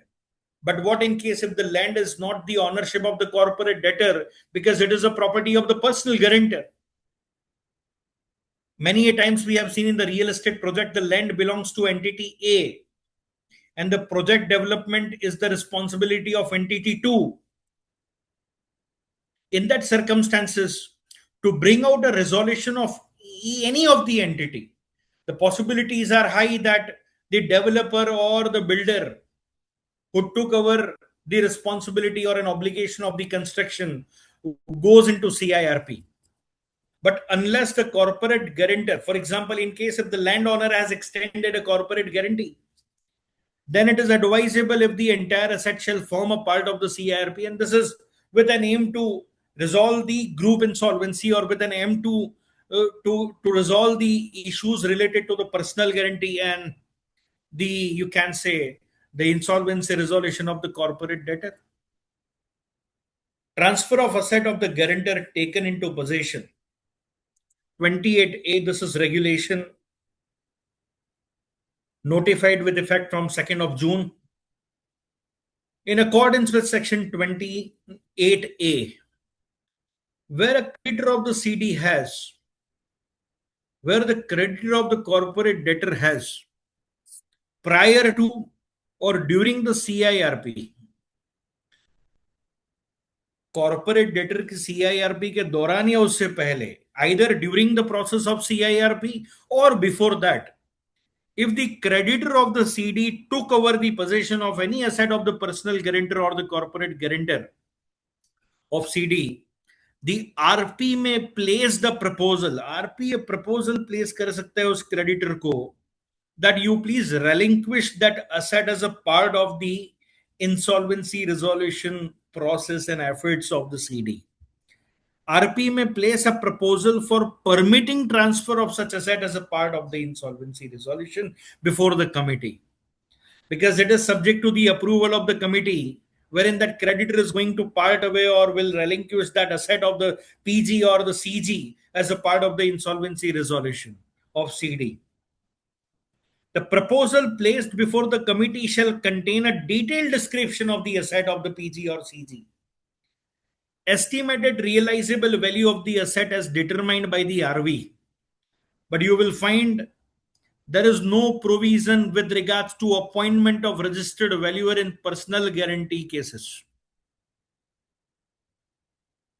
Personal guarantee के जो matters हैं उसमें there is no provision talking about the valuation of the asset of the PG. So certainly it will be at the cost of creditor then. The proposal placed before the committee shall contain a detailed description of the asset and estimated realizable value of the asset as determined by the RV appointed by creditor transferring the asset or determined during the CIRP or liquidation process or the insolvency resolution process for personal guarantor to the corporate debtor or bankruptcy process for personal guarantor. Consent of the creditor for transfer of asset or The proof of approval of the meeting of creditors or the committee of the personal guarantor undergoing CIRP, or the corporate guarantor undergoing CIRP, or the liquidation, as the case may be. That means if your creditor has already taken over the possession of the asset of the PG or the CG, with the approval of the COC, you can approach that creditor that part away that asset as a part of the insolvency resolution. So that tomorrow there will be a fresh application against the personal guarantor, that will be a futile exercise. You can straight away resolve the issue with regards to personal guarantor's insolvency at a time of deciding the fate of the corporate debtor in CIRP. I feel it's a very good move. It will curtail the haircut as well. Where the approval is granted by the committee of the corporate debtor permitting the transfer of such asset as a part of the insolvency resolution, the resolution professional shall ensure that the proposed transfer is disclosed in IM.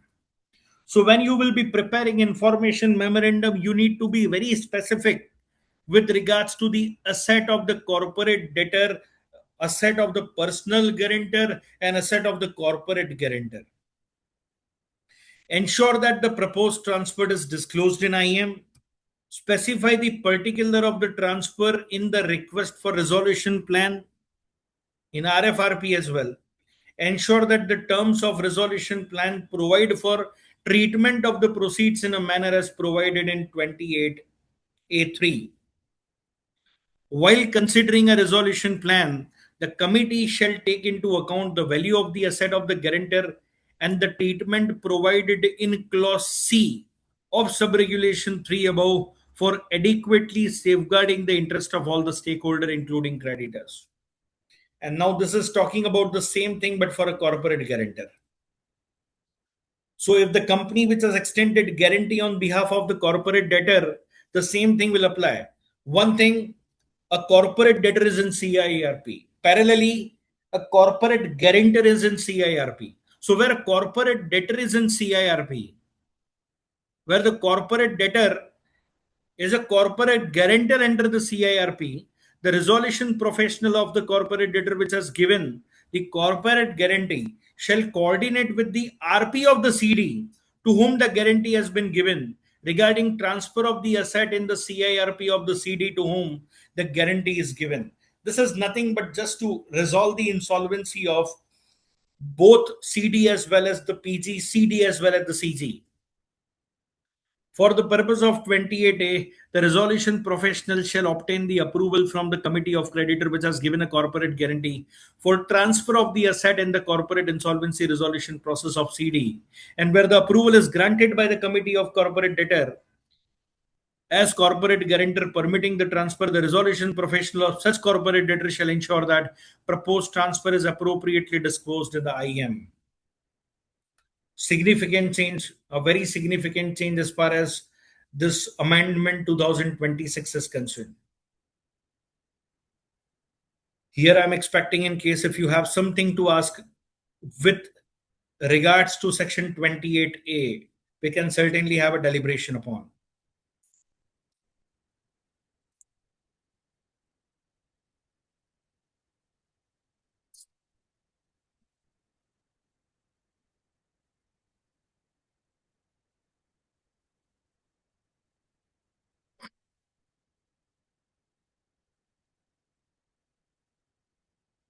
Section 31.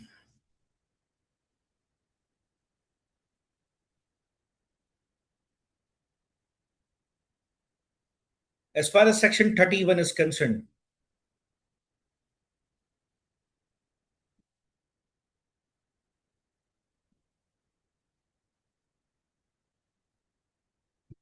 some provisos have been inserted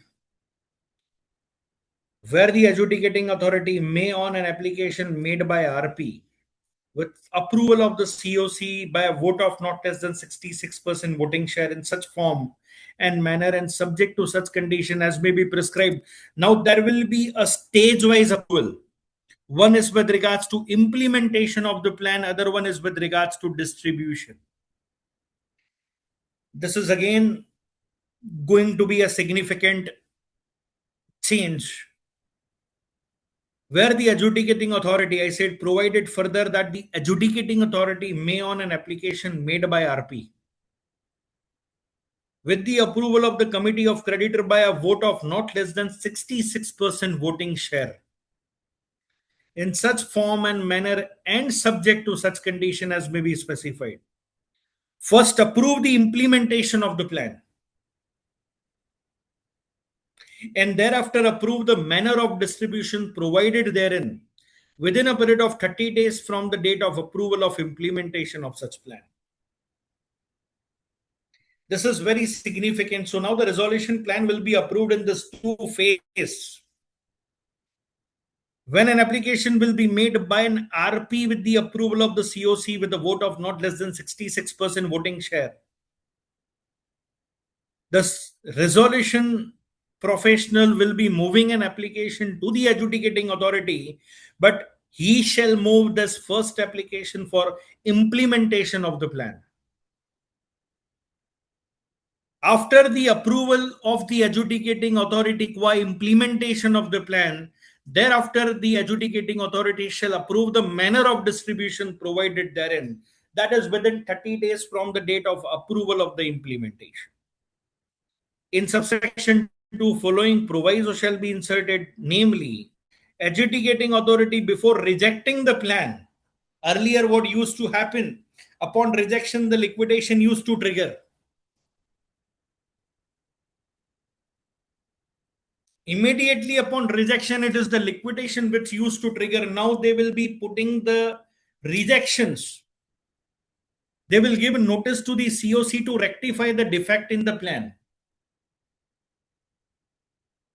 In subsection 2, I'm talking about section 31. In subsection 2, following proviso is inserted, where the adjudicating authority, provided that adjudicating authority may, with before rejecting the plan, give notice to the COC to rectify any defect in the plan. After subsection 2, following subsection shall be inserted, and that is subsection 2A. Adjudicating authority shall pass an order under subsection 1 and 2 within 30 days from the date of receipt of the plan. If failed to do so, then reason to be recorded in writing.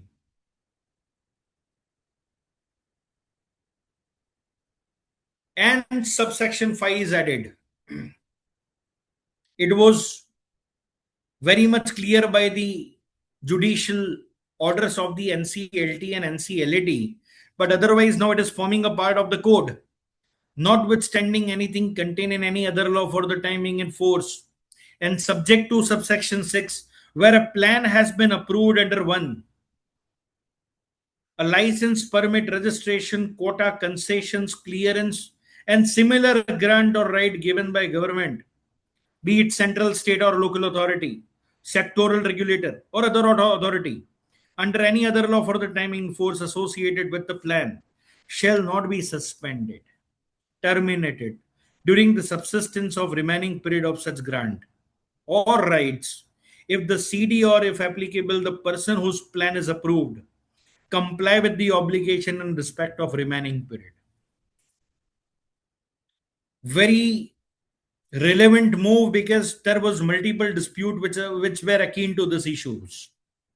So when the plan will be approved under subsection 1, the license which is available for remaining period, the permit, the registrations, the quotas, the concessions, the clearances, the grants, be it of state government, central government, local authorities, or the statutory authorities associated with the plan, because they are also the assets, intellectual properties, it shall not be suspended or terminated during the existence of the remaining period of such grants or rights. If the CD or the applicable, the person whose plan is approved, shall comply with the obligation in respect of the remaining period of such grants. Subsection 6 is also added, which states that adjudicating authority approve the plan under subsection 1 unless otherwise provided in the plan. Any claim against the CD and its asset under other law for the time being in force prior to approval shall be extinguished. The clarification was needed. No proceeding shall be continued or instituted against the CD or its asset on the basis of such claim, including proceedings for assessment of the claim. But still, PMLA will always override the enforcement, and that is always a subject matters of disputes. For the purpose of this section, it is clarified that nothing in this section shall affect a claim or proceeding in respect of a person who was a promoter or in the management or control of the CD, a guarantor of the CD, or a person having a joint liability or a joint or several liability with the corporate debtor. You will get a clean slate, but no clean slate to the promoters, no clean slate to the person giving an indemnity or guarantee, or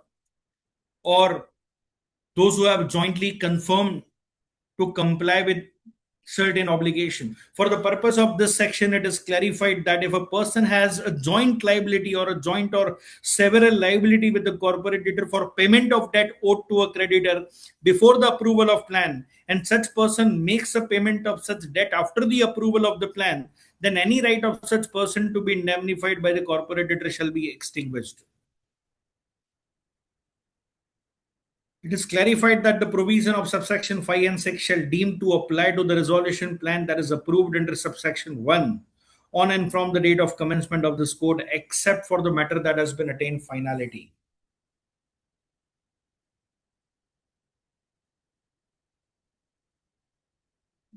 Oh, this is so relevant. This is very relevant as far as section 33 is concerned. Very relevant. That even after an application is made for liquidation, I said even after an application is made for the liquidation, till that application is disposed of and liquidation is initiated, there is a scope wherein COC may decide to go back to seek some additional timeline of 20 days for insolvency resolution of the corporate debtor. So the COC with 66% voting shares have decided for the liquidation. The liquidation application is pending for disposal before the adjudicating authority. Now COC may take back their own resolution and may approach the NCLT for extending the CIRP process, and things will begin from the place of inviting resolution plan. Let's have a look on that part. 1A, and this is so important as far as the section 33 is concerned.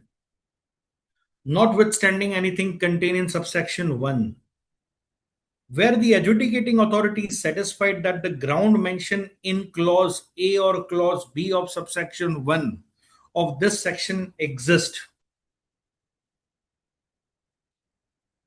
Ground mentioned in clause A or clause B of subsection 1. And this is what we are talking about, section 33.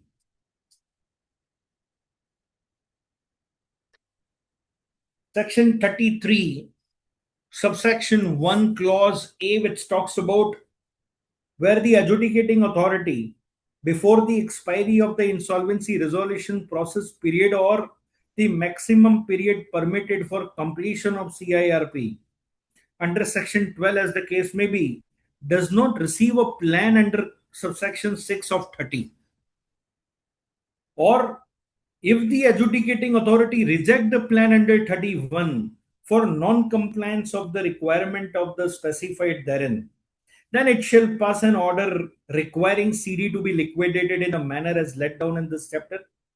Public announcement stating that the corporate debtor is in liquidation. Require such order to be sent to the authority with whom the CD is registered. This is what is provided in section 33, 1 clause A and B.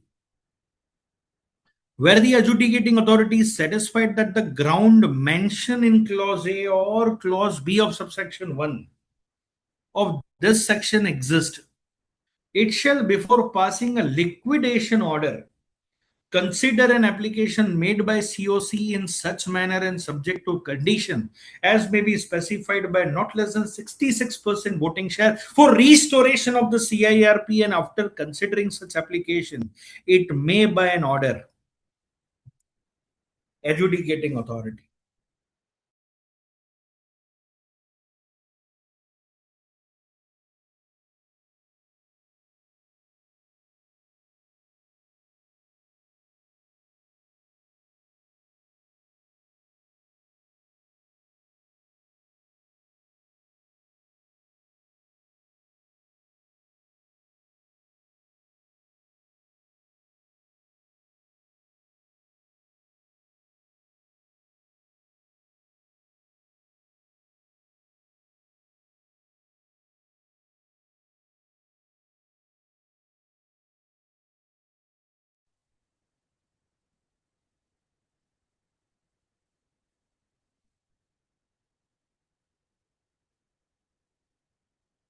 I hope I'm audible. There is some tone which made me alert, and hope it is having nothing to do Hello? with this. Yes, I'm Hello? audible. Hello? Yes, Hello? sir. I have I have one question Please, sir. that Please. presently what is the status as per you so far as Swiss ribbon matter is concerned? Because Gujarat state tax has filed an appeal with High Court of Gujarat and matter is stayed by the Gujarat High Court. And Hmm. lot of properties, I mean lot of CRPs are not being completed. So, So, what should be the interpretation of the amendment so far as statutory dues explanation added in the amended act is concerned? so I believe your concern is with regards to the security interest, wherein Yeah. we initially had a discussion that now no state dues or the statutory dues shall assume a part Hmm. of the secured creditor. Yes. The things have been amended, and I believe there is the things are very clear as far as the provision is concerned, which has made it clear that now one cannot assume itself as a secured creditor merely on the basis of that statute or the privilege which is provided by the statute of that particular, say for example, the issues which is there in the rainbow papers, Hmm. or even otherwise in many of the act we have seen, it's the statutory dues which shall assume a part of the secured creditor, or they shall get a priority over the other creditor in terms of the security interest. And there is No, always no, my query is different. yeah, Whether it will be retrospective effect? no, it shall not form a part of the retrospective effect. It is only in the cases wherein the liquidation is not yet ordered. In the ongoing application, wherein the CIRP is right now No, under process, liquidation also is ordered, but state it- tax department has taken a status quo. no alteration or no amendment will be considered as retrospectively applicable unless it is expressly provided. But then this is why it is explanation then.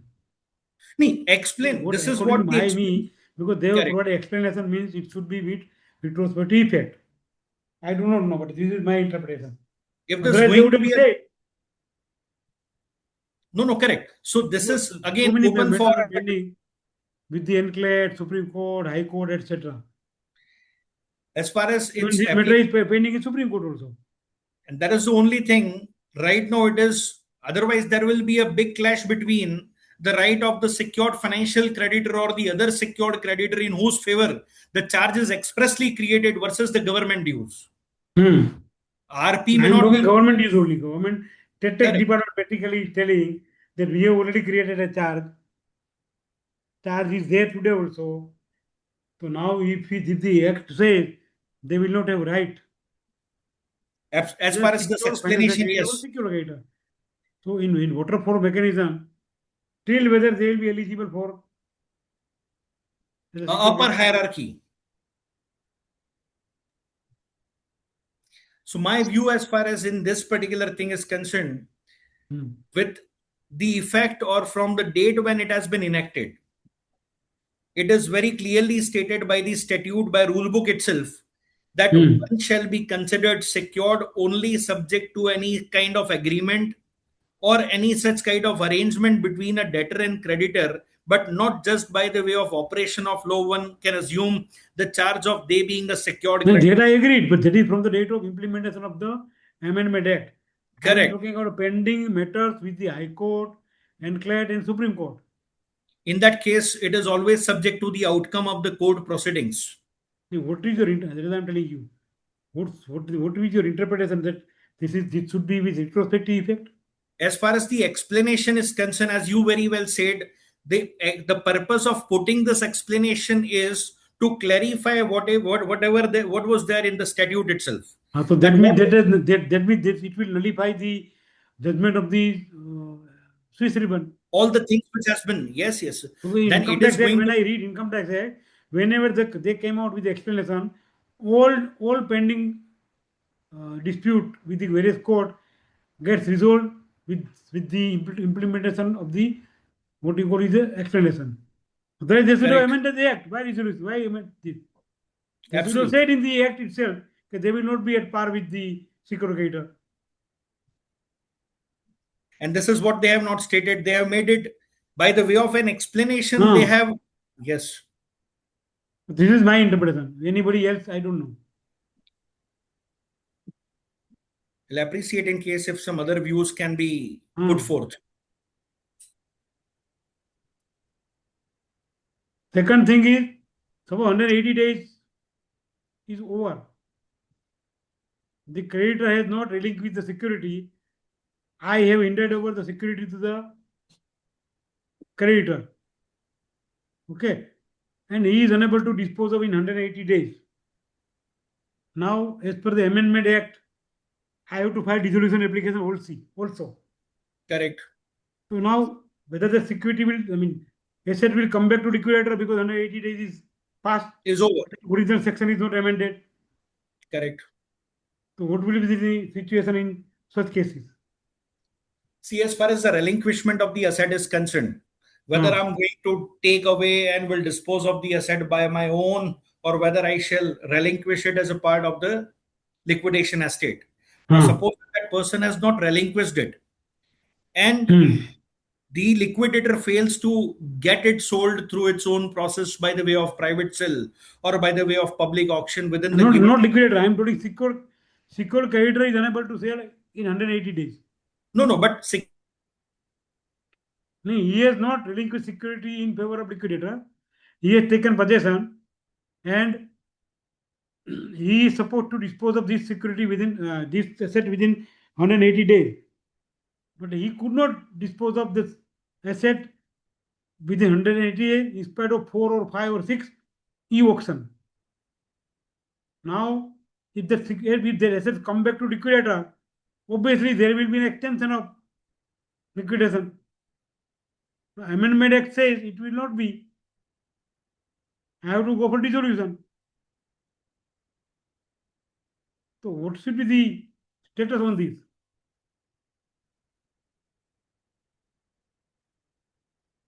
Hmm. Blackmail.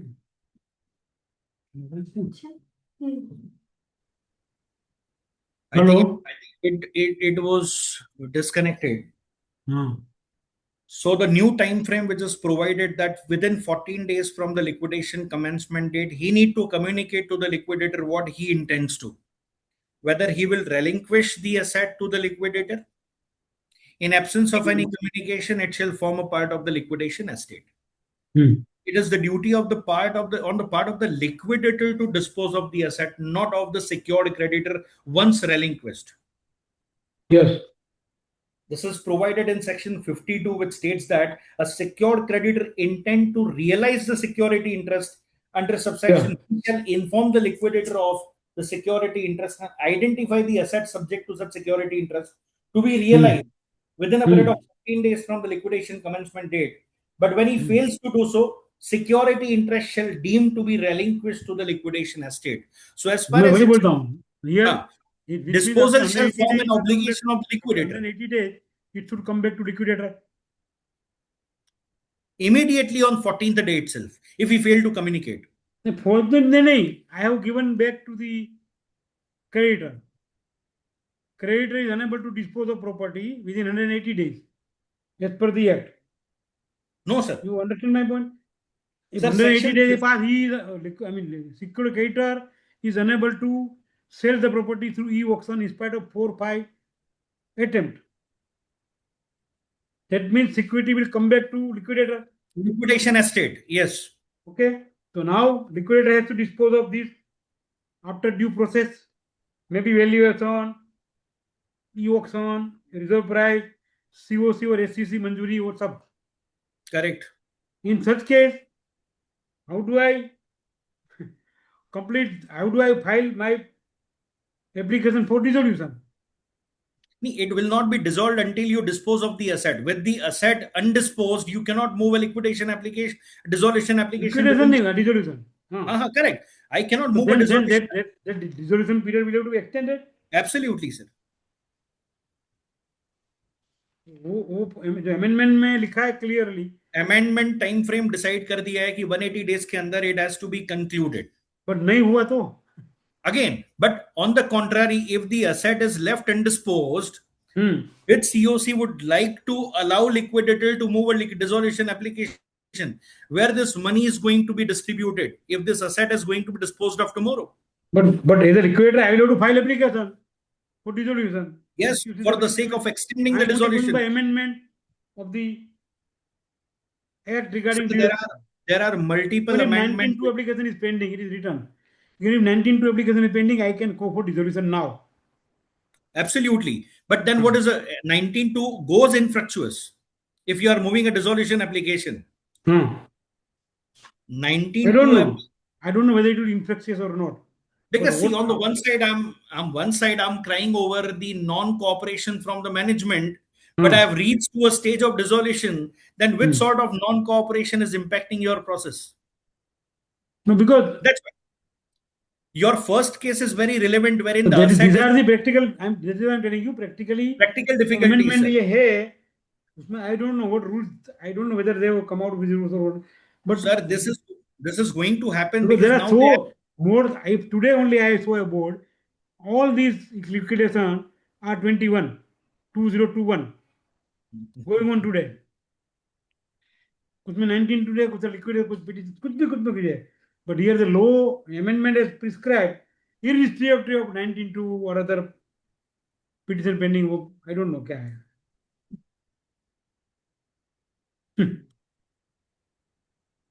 Sir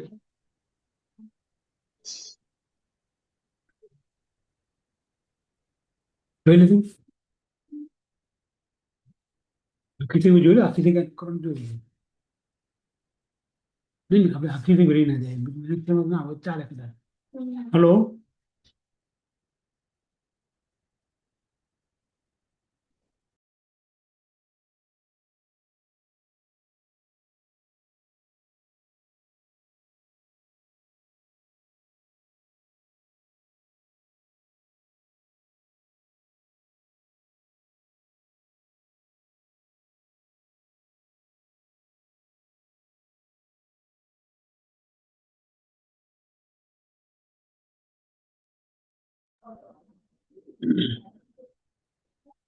but today I was in the court in CLT.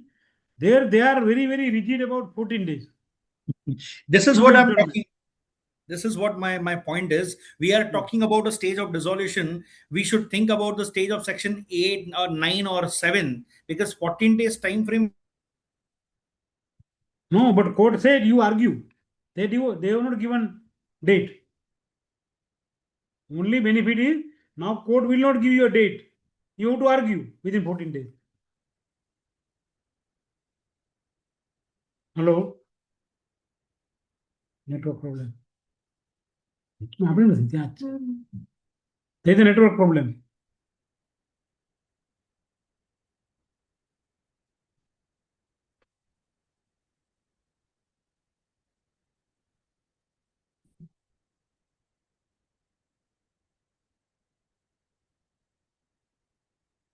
There is network problem.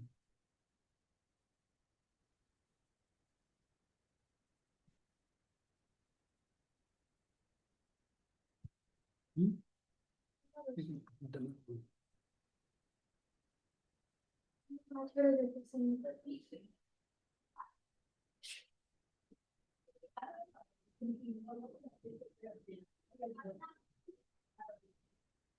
Three बराबर में देखा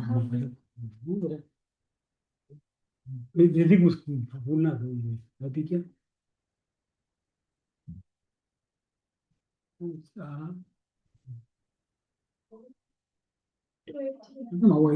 हाँ हाँ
There was some connectivity issues. Sir Yes, sir. Sir जो दोनों questions पे sir आपसे भी डिस्कस कर रहे थे, Yes, I sir. Am also having a query regarding that, can we Please. Discuss? Yes, या sir. Yes, sir. Yeah, please. Sir, as per section 21A, Hmm. Hmm. the timelines of 180 days are now changed to 90 days. Hmm. In that case, how we approach the problem? Actually, we have given the position to the secured financial creditors before the changes in the liquidation guidelines, Hmm. section 21. And now the Correct. period of 90 days is changed to 180 days. Hmm. Correct. Then should we treat 21A3 as invoked if the period of 90 days is over, or should we wait till 180 days in that case? In Hmm. that, see, as far as this timeline is concerned, as far as the concern number one is concerned with regards to the timeline of 180 days or this timeline is of 14 days, it is everywhere stated when it comes to the adjudicating authority, and they have not just decided the timeline of the adjudicating authority. As far as the appellate authority is concerned, they have to dispose of the appeal within 3 months. So I believe, as far as this timeline is concerned, it is something which goes as a discretionary part of the adjudicating authority, and adjudicating authority will be having ample of this flexibility to extend the timeliness which is so much confined by the way of this regulation and the code. No, actually, sir, problem with us is this, that Mhm. SFCs has to sell the property within 180 days period. But Absolutely. in between, within a period of 2 months, the guideline is now changed to 90 days. Correct. And when we are asking them that the period of 90 days is over and the asset will fall back into the liquidation asset now, Ah, but they are opposing to it vehemently yes, because they are saying that we have to sell the asset within a period of 180 days, and the yes, timeline is now changed in between. yes. Correct. How should we approach the issue right now? Should No, we no, treat as the far as asset the as a part of concern, liquidation asset? absolutely no. If it is Sir, sold, here you have to file application before NCLT. That I have done in one case when it was 180 days also, and Yeah. NCLT ordered the possession of the asset in my favor. But now Okay. practical issue has come that within 365 days I have to wind up. I mean Okay. dissolve.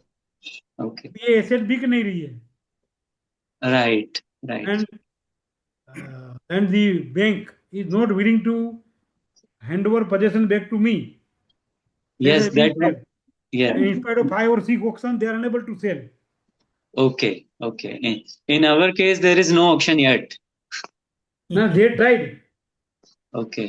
Okay. Because of the present situation, the reserve price which the issue was reserve price which they have mentioned, at that price property cannot be sold. Okay. Okay. And sir, the next issue you have discussed, that was the Gujarat GST secured creditor issue. correct. We have treated Gujarat GST as secured creditor on the basis of rainbow paper judgment. Correct. But now the act is saying something different. Yeah. So should we again amend the COC now? वो तो This क्या is है, पहले तो जो हमारा वहाँ उनका ऑब्जेक्शन फाइल किया है स्टेट टैक्स ने एनसीएलटी में, मेरा एक मुंबई में पड़ा है, एक अहमदाबाद में केस पड़ा है 2 साल से, जी. उसका क्या होगा पहले तो, unless there is, I mean, case is disposed of, I can't change the COC. Okay. If I change, there will be contempt of court. Okay. there are so many things on which they have not Sir, specified. I am trying with the COC approval. I am filing a special civil application again with the NCLT and High Court both. That now, this because of this amendment, this petition should be disposed of. Unless that is done, I can't. I mean, no, आप जो सचिन आप बोल रहे हो, ऐसा we ji. cannot change the COC Okay. Right, sir. because that matter is already sub judice. Sub judice नहीं है तो ठीक है आप कर सकते हो, but in my case both the matter and in almost all the matter they have gone to either NCLT, NCLAT, Supreme Court और High Court. चार में से एक जगह तो कहीं पड़ी ही है ये शीर्ष ribbon, in supreme If court the में तो रिव्यू पिटीशन पड़ी है जिसका जजमेंट अब तक नहीं आया, तो first of all supreme court will have to खारिज that application. Considering this influx here, वो जब तक ये नहीं आएगा तब तक क्लैरिटी नहीं आएगी. But sir, as you said, we should go to court to ask the banks, yeah, financial institutions to give us the possession of the assets. Yeah. There are Uh, two as- issues. okay. Possession is different and secure creditor, cell tax is different.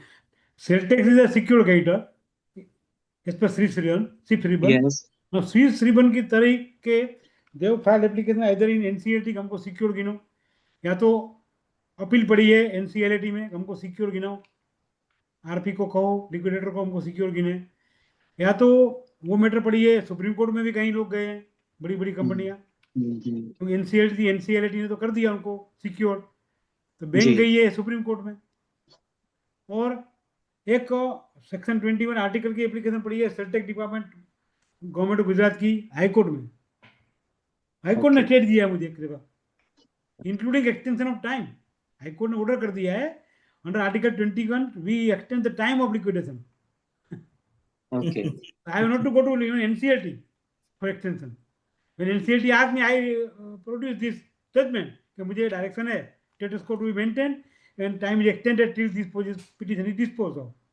Now because of this amendment, I am filing special application, civil application in High Court of Gujarat कि ये application आप खारिज करो अभी, क्योंकि today it is not applicable because of amendment. But whether they consider for retrospective or not, I don't know. But my interpretation, yes, it is retrospective. क्योंकि जब भी सेल टैक्स में ऐसा सुधारा हुआ है ना, because of supreme court judgement, government amended the act और that was made from it was retrospective effect because it is through explanation. And government ने भी लॉ डिपार्टमेंट में ये एग्जामिन किया होगा, क्योंकि बैंक का काफ़ी रिप्रेजेंटेशन था गवर्नमेंट को कि इसको अमेंड करके ठीक करो. अदरवाइज तो बैंक को कुछ नहीं मिलेगा. सेल टैक्स का 100 करोड़ 200 करोड़ ऐसा ऐसा क्लेम है तो बैंक को 1 रुपया नहीं मिलेगा. और सीआरपी जो कोर्ट दिया उसने वो भी गया.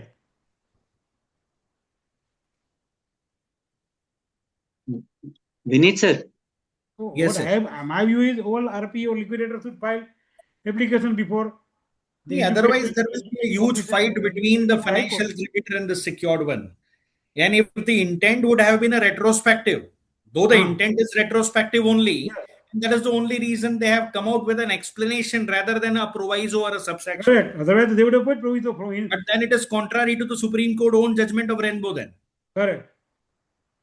So now, as RP or liquidator, we should file application before the court, wherever it is, NCLT, NCLT, High Court or Supreme Court. जहाँ पड़ा है वहाँ एक डालना चाहिए एप्लीकेशन कि भाई this should not be considered as secure creditor. Correct. With the approval of the SCC. क्योंकि अभी तो SCC भी रिवाइज हो जाएगा इसमें. अगेन उन्होंने ये टाइम फ्रेम नहीं बता रखा है कि एससीसी से सीओसी कब तक कंस्टिट्यूट करना है. हाँ वो भी है किसी. मैं तो एससीसी ओब्लिक सीओसी लिख के करता हूँ अभी, क्या करूँ. मैंने जो मीटिंग किया उसमें SCC oblique COC in terms of this amendment बस. And they have changed it. Now you are the conversion will happen immediately. You can to my opinion, wherever the next CC meeting you are conducting, that you can do the changes, sir. But the claim should be as on CARP admission date. Absolutely. So now there is no further provision of amending your claim or accelerating your claim. Correct. It is the date of CIRP. But you only take approval of the SCC every time now. Earlier approval were not required. Correct. Now every penny spent or advocate engage or any professional engage, you have to take the consent of COC. And progress report also is to be approved. Correct. By the SCC. Sir, in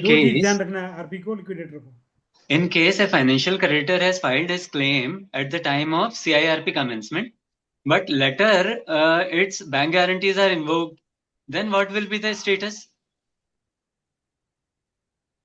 So the claim will be revised, sir. If it is bank guarantee invoked, then the financial creditor should submit a revised claim.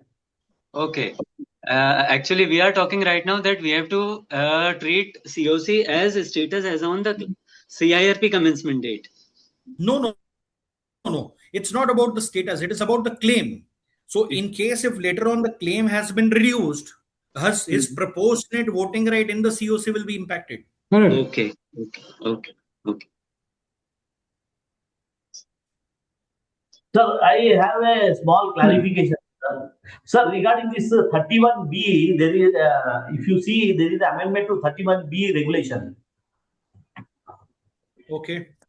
which talks about the CRP costs to be incurred by the RP. Hmm.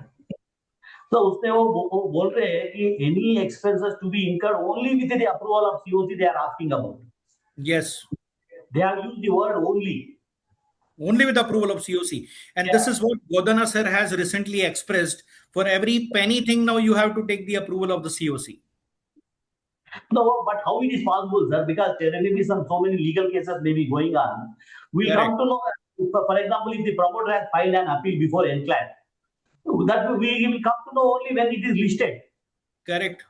Then where is the question of calling for a COC within 1 day or 2 days? How it is possible? Then unless we engage a council there will be no representation. Then how it is possible to take expense? Even assume that forget about legal. Because we are a new set of people to that particular industry. How we can assess that what is required in the next 1 month or 2 months? Now they are asking to project the expenses for till the next COC meeting. We don't know whether we will keep the COC meeting in 45 days or 2 months or 50 days. We don't know.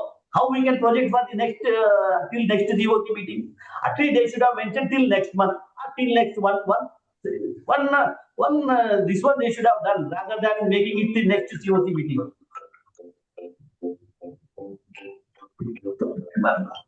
No, sir, because this is creating lot of confusion. Correct. So, what is the solution for that, sir? The only solution is you should finalize the SOP in the first COC meeting with regards to the problem which you are anticipating. Because now every time it is not possible that you should estimate and things go south. In the next meeting, the COC may not approve your cost. Correct. No, sir, but if it is a reasonable thing, definitely they will also approve. But the question here now is to go before approval, they are asking how it is possible before approval. Certain expenses, COC understands, RP understands, amicably they will settle the issues. There is no problem in that. But how can we predict a thing which we may be spending after 15 days or 1 month? Sir, what is your opinion on this, sir? Sir, as far as this issue is concerned, it is a teething problem and it is going to be resolved only by the way of judicial pronouncement. COC, every time you said it very rightly that it is not practically possible to again go back to the COC seeking approval for initiating anything which is to safeguard my own interest as an RP or the liquidator. No, I mean every 15 days you have to call COC. I mean SCC. Every 2 days you have to call, sir. Not 15 days. Every 2 days you have to call. Because you don't know what you have to spend after 2 days. No, they should have not. But what I have done practically right now, there is one matter regarding NCLAT. I sent email to both the three secure creators. They got the approval. This is what we have to apply, and this is the fee. Please approve by email. Next COC will get it ratified. उनका approval आ गया बस. Sir, this is one of case, sir. This is maybe one of case. कोई COC बोलेगा मेरे को committee को जाना If there है. is a dispute, it will be difficult. हाँ, sir. If there is a dispute among the COC, As long as RP and COC are comfortable in addressing the expenses, the board or NCLT should be little conservative on these aspects. They should not put this kind of conditions. Like they should not use word only.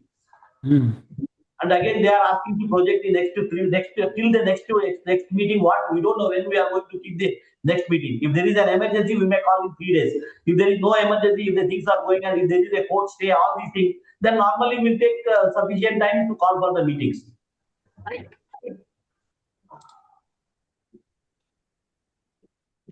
Unlike the Companies Act, there is no provision wherein a delegation of power by board to subcommittee or delegation of power by COC to their subcommittee for such issues to be resolved on a timely basis.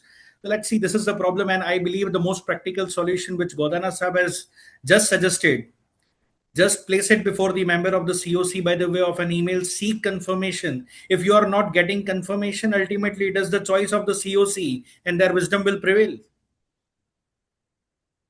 That's not possible, sir, because if a CD is an ongoing unit, it's not possible, practically not possible because today you put one index, next day you will put another. Then sir, second alternative to go to NCLT. It will also take 1 month to decide. We have only two father. Either you go to Yes. SCC or you go to NCLT. File करने के लिए 10 दिन लग जाता है by collating all the papers. Day by day, this profession is getting tough. This profession is getting almost tough. Because all these things will lead to another setup. Because the promoter will be constantly watching the RP's activities. Promoter एक अच्छा consultant को engage कर देगा, RP को फंसा देगा. This is what is practically happening these days. वही हो रहा है. And everybody, all advocate, they will only bark on the RP liquidator. आप क्या कर रहे हो? आपने ये क्यों नहीं किया, वो क्यों नहीं किया? बस. But all these things will come after 6 months. They will call for explanation.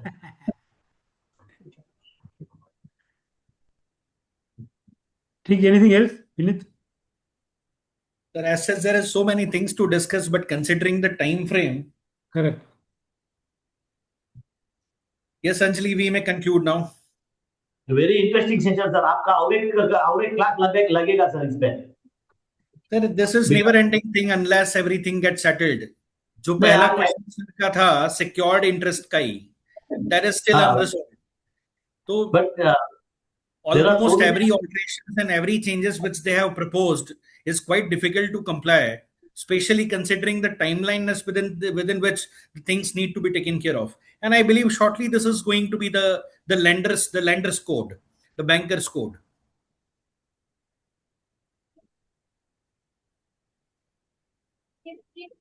Bankers will go for SARFAESI rather than IBC.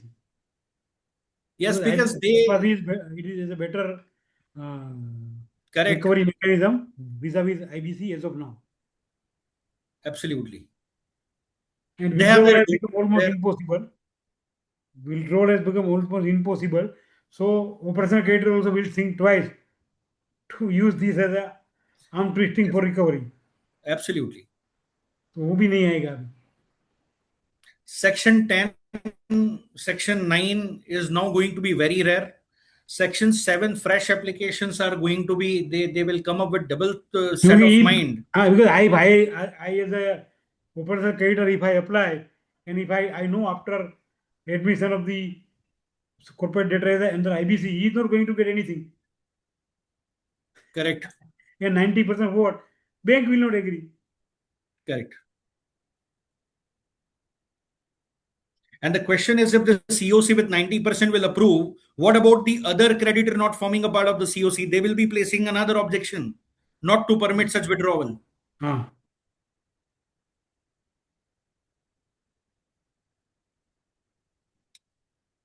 Thank you. Thank you very much, sir. Thank you.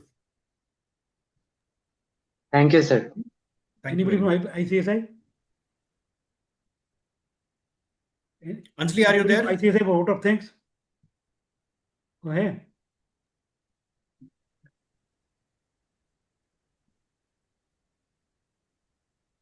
We already closed the time.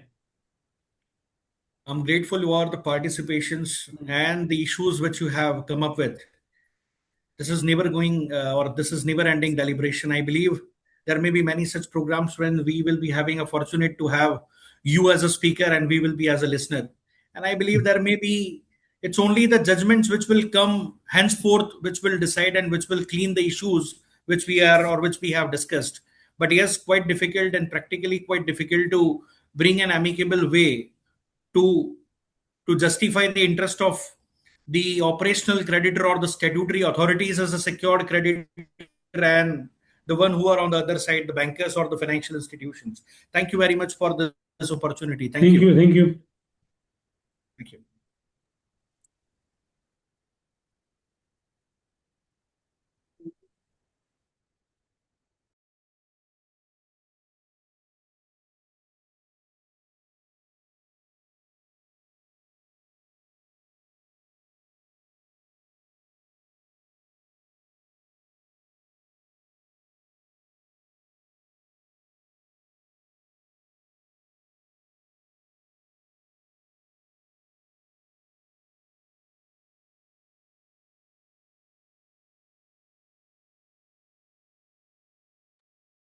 Thank